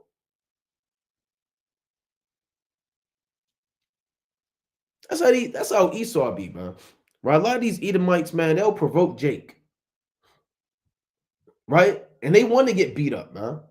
So they can call the police and get you locked up. They're tempting you. They'll call you nigger to your face. They know they can't fight you, man. They can't go one-on-one with you. But they don't care. They have no intention of going one-on-one with you, man. They want to provoke you because you Negroes can't control yourself. You end up punching them upside the head. They're going to call the police. Police going to come and shoot you. So they'd rather get punched in the face and get back up at the expense of you getting shot and you not getting back up because you couldn't perceive their craftiness. That's how these devils be, man. You have to be able to perceive the craftiness of these demons. They're everywhere. They're everywhere. Let's read it one more time. right? And this could be tempting because understanding how the Roman Empire was, if Yahweh Shah was to say, you know what, don't pay no tribute money to Caesar, don't you know they would have went to Caesar and said that Yahweh Shah started insurrection. He's telling people don't pay tribute, kill him, lock him up. If he would have said yes, pay tribute money unto Caesar, then they would have went to all of the elders of the Jews and said Yahweh Shah has committed blasphemy and has made Caesar his king. So they tried to get him jammed up, but he was able to perceive that, see their agenda. Some people have an agenda, right? Some people have an agenda. You got to perceive that. This brother's asking where your rib at, right? You might show up to the feast day, right? Solo. The brother say, well, hey, man, everything all right? Yeah, I'm cool. Hey, how your week been? You been in the spirit? Yeah, I'm kind of going through whatever. Hey, where your rib at, man? Oh man, whatever, she at the crib, with the kids or so and so. Okay, come. Right? And that brother, why was he asking about your woman, man? Then you gotta put two and two together. Well, brother, hold on. This brother asked me about my rib 5 times today. Then he asked me, am I at home? Am I still at home? Am I still at work? What time I get off? Hold on. Then I did see some socks in the house that it wasn't mine. Right? And you start putting 2 and 2 together. You can't be I'm trying to find a right word. Don't be a fool. Don't be simple, man. Where everybody could just run the game on you. They can sell you anything. Don't be the brother anybody can just sell you anything, man. Every time they come by, you buying 50 things from them. I gotta buy this. I gotta buy this. Like you're easy. Don't be easy for these demons. Perceive the craftiness.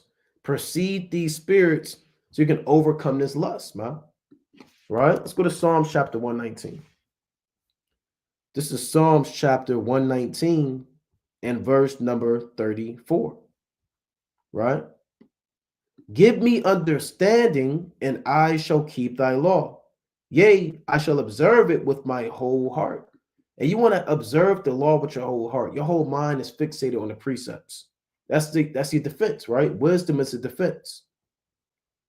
Make me to go in the path of thy commandments, for therein do I delight. Incline my heart unto thy testimonies, and not to covetousness. This is also another request that you ask the Most High to have before you. Pray that the Most High inclines your mind to his testimonies, to these precepts, and not to covetousness. So if you ask the Most High, you'll get it. Ask me, you shall receive. Knocking, it shall be open unto you. The Lord said he gives it liberally and upbraideth not. You have to pray to the Most High that he doesn't give you over to covetousness. He doesn't give you over to destruction. He doesn't give you over to this madness.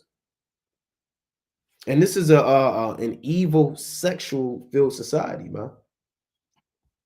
And there's a famous saying, they say sex sells.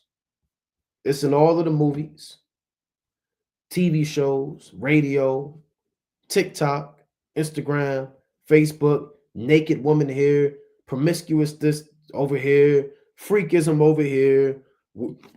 It's like your weirdos over here. So you gotta really have a lot of discipline, man. You have to have a lot of discipline in such a sexual, wicked, nasty society. The Lord said that these are the days of Lot, right? These are the days of Lot. This is Luke chapter 17 and verse number 28. Likewise also as it was in the days of Lot. They did eat, they drank, they bought, they sold, they planted, they builded. And there was a lot of perversion in the days of Lot, man. All of the men of the city were sodomites, right? The women were bugged out. The children were sodomites. It was perversion, evil sexual perversion in the days of Lot. These are the days you're living in now, right? Everything's about sex and feeling good in the flesh. You have to fight that. You have to fight the flesh. Hey, even if you got to call a brother, man. See, and brothers, man, that isolate themselves, you make it more difficult to overcome the flesh and temptation.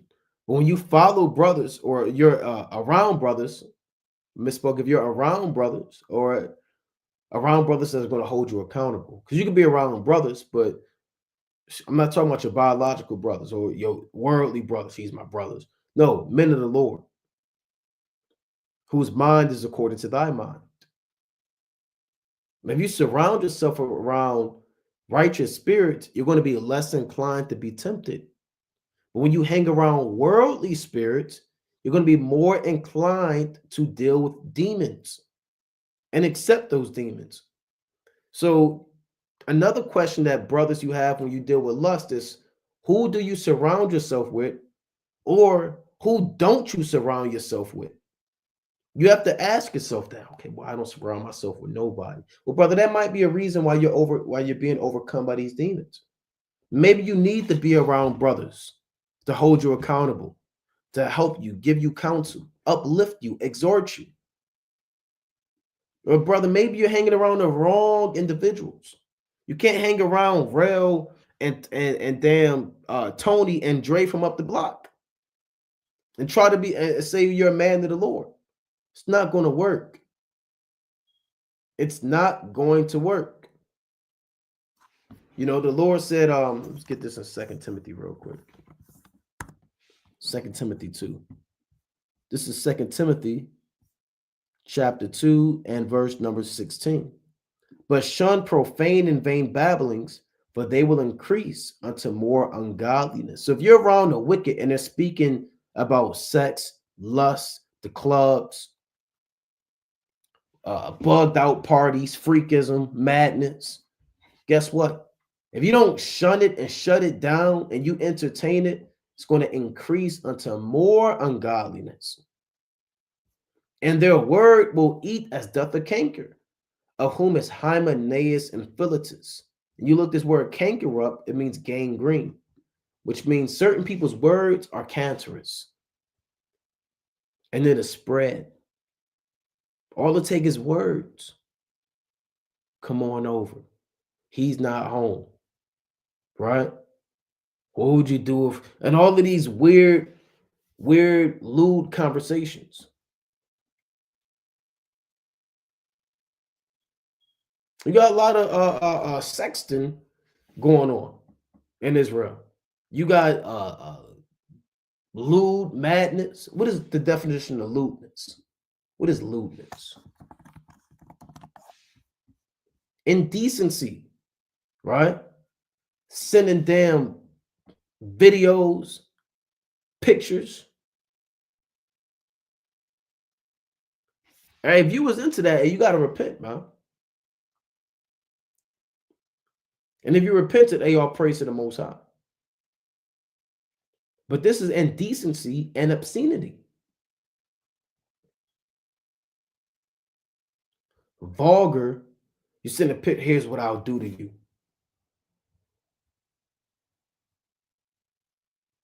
Brother, you just met this sister yesterday. You just said shalom. And she said shalom. Next thing you know, you sending the damn some wild, here's what I'll do to you. Hold on. What are you doing? That's lewdness. And she's like, oh my God, what is this? Oh my God, who is this guy? You know? Vulgar sexual character behavior, the strip club, and no going to the strip club. If you a man of the Lord and you're going to the strip club, you're going off. You're going off.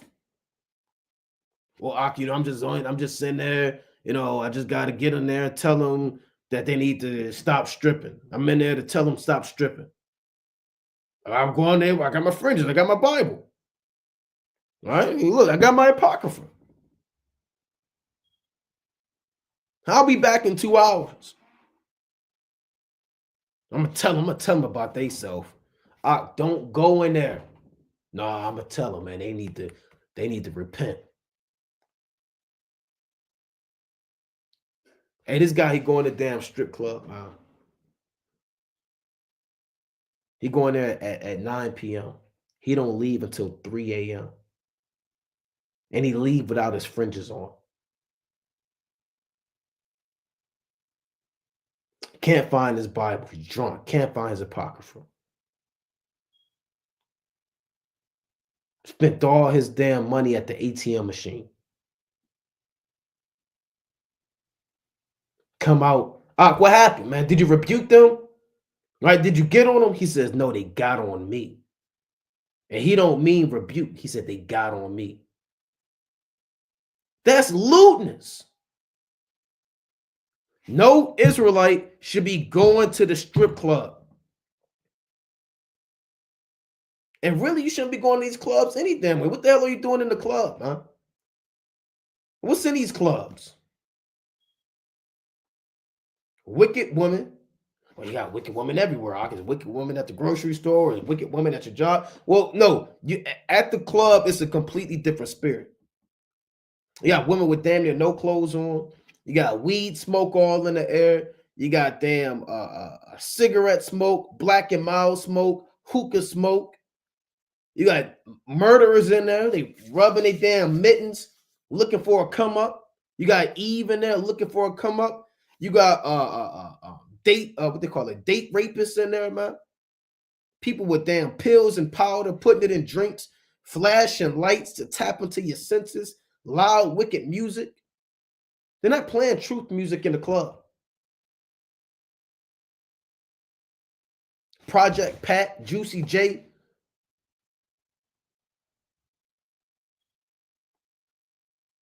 I'm just going in there. I got to kind of figure this thing out. I got to see what's going on in the club. No man of the Lord should be going to the club or a strip club.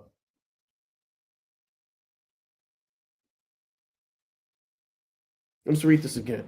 The strip club or brothel. The strip club has been shut down repeatedly for lewdness and public sexual acts, right? That's lewdness, right? Lewdness are those guys, man. They walk around with robes, man, and they walk around. They do this, right? And then you say, "Oh," and they run off, man.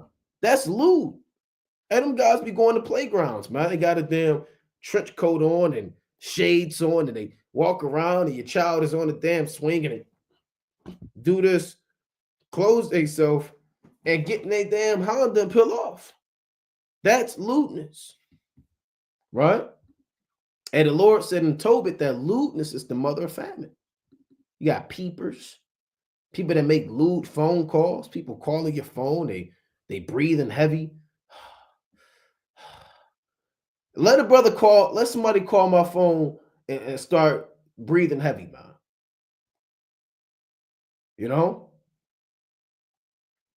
I'm not going to read all of this, right? You can read the rest of this on your own, right? Lewdness can be charged as a misdemeanor or a felony,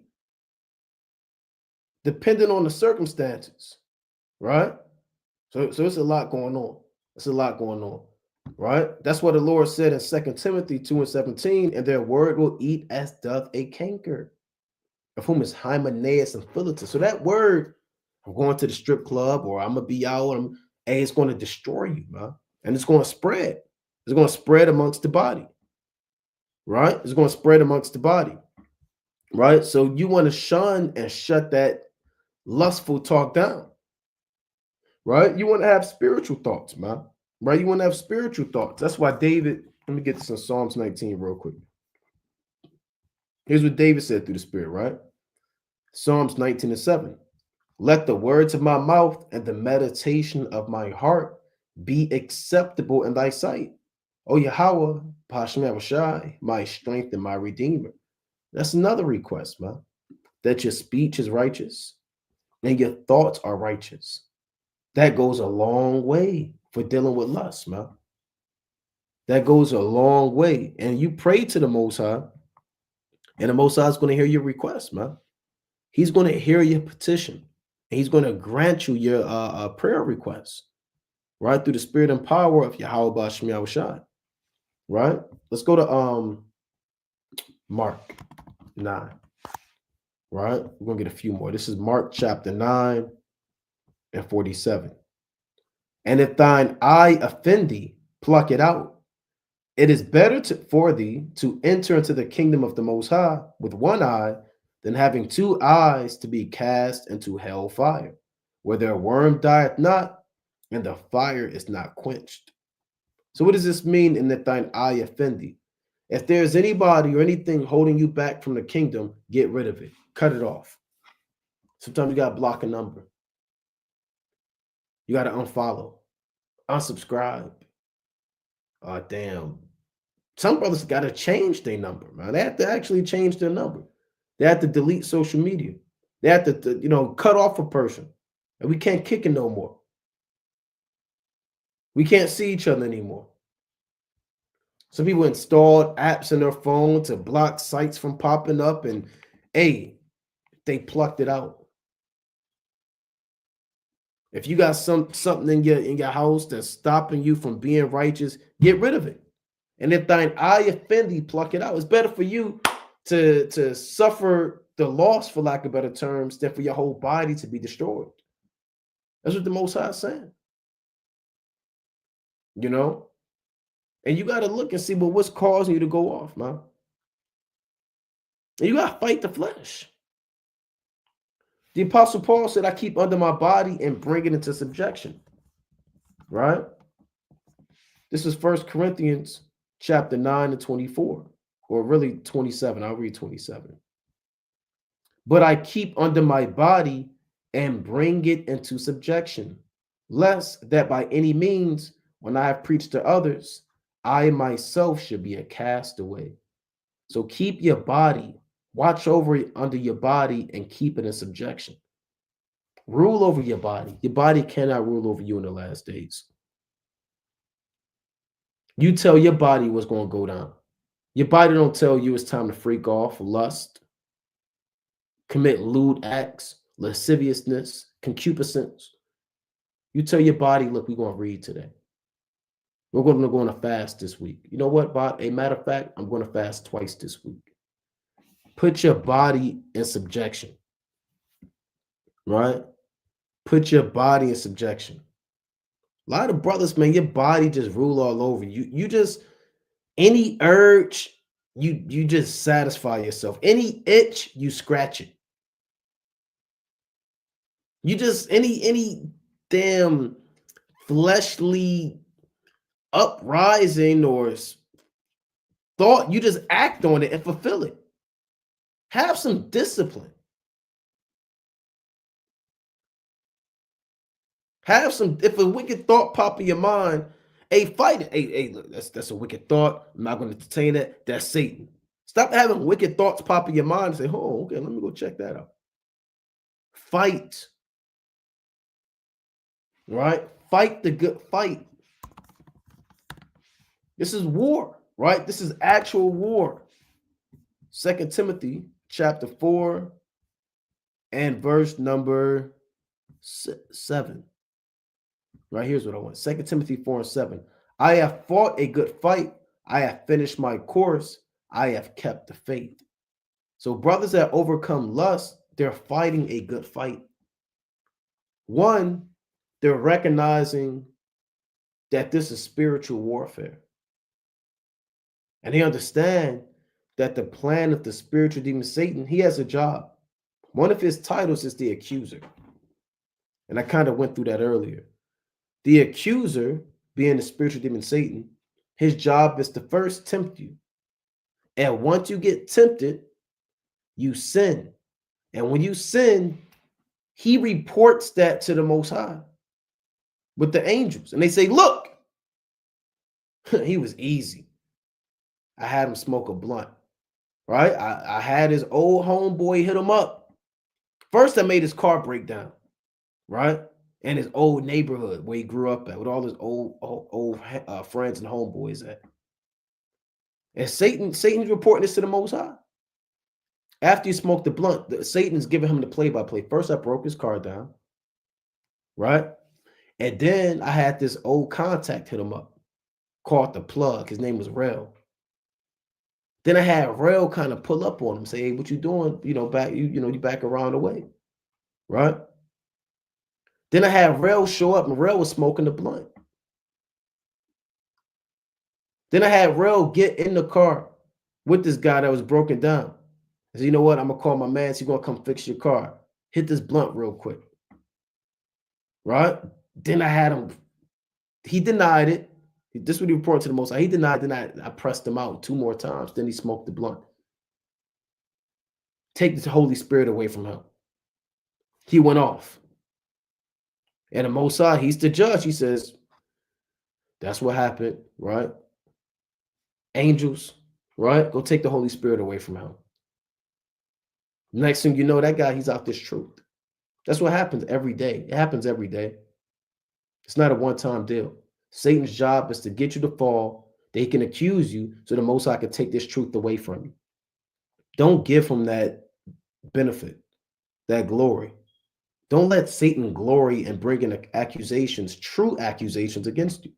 Fight the good fight. Recognize Satan. Understand that he's coming every day. He don't take days off. He don't take weeks off. He don't have vacation, PTO, sick time. Right? He don't have that.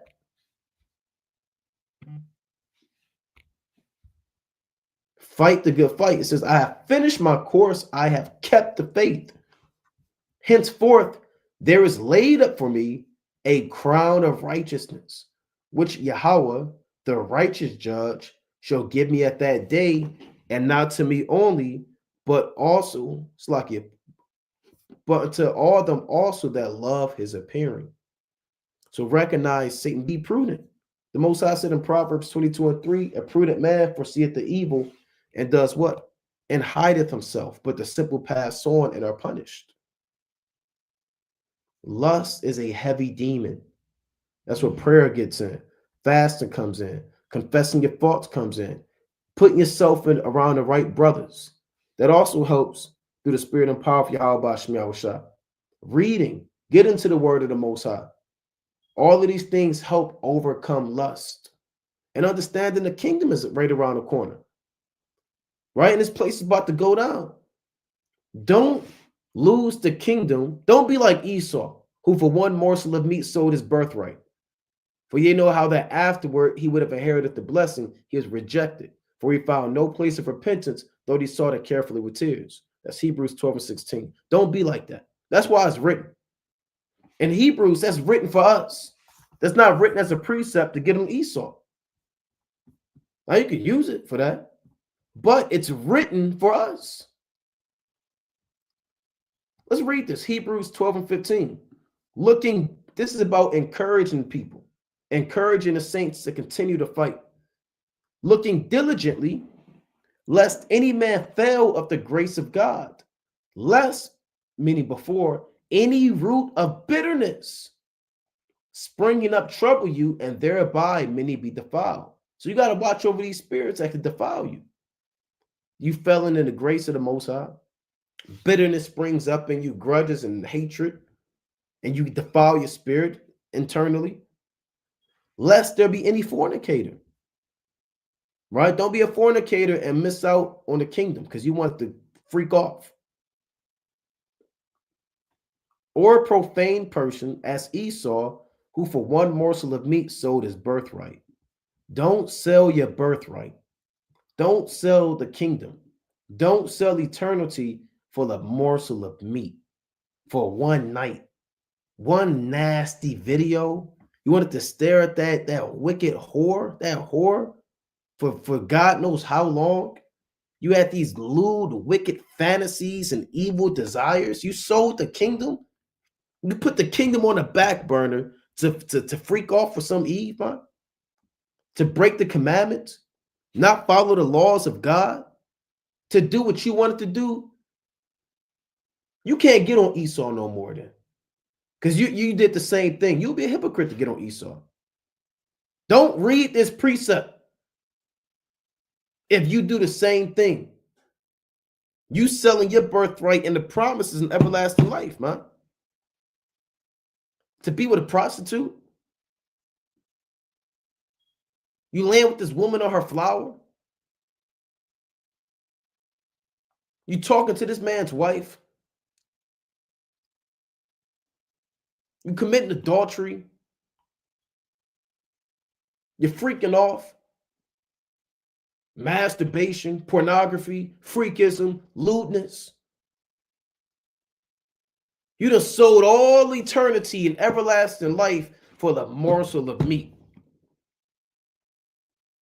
Don't be like Esau, right? Being like Esau is not just dyeing your hair blonde and having blue eye contacts. It's also denying integrity, and you selling out, man, for the flesh.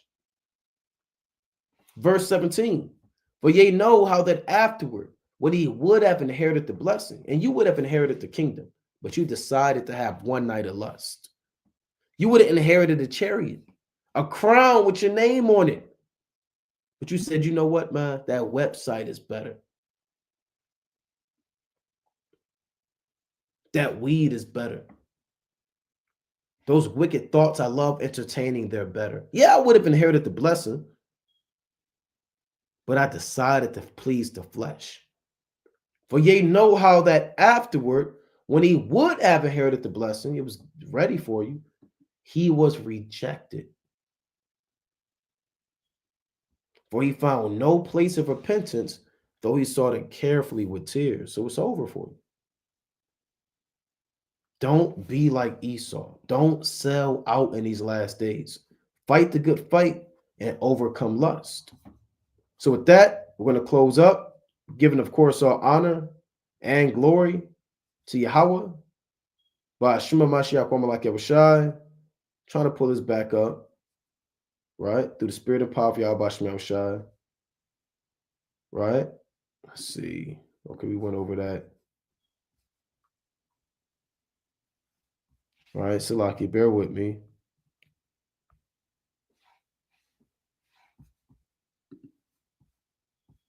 I'm going to, Salaki. Right? Again, giving all honor and glory to Yahweh Shema Yahushai. Most High willing you are edified. Kwam Yashal. Shalom.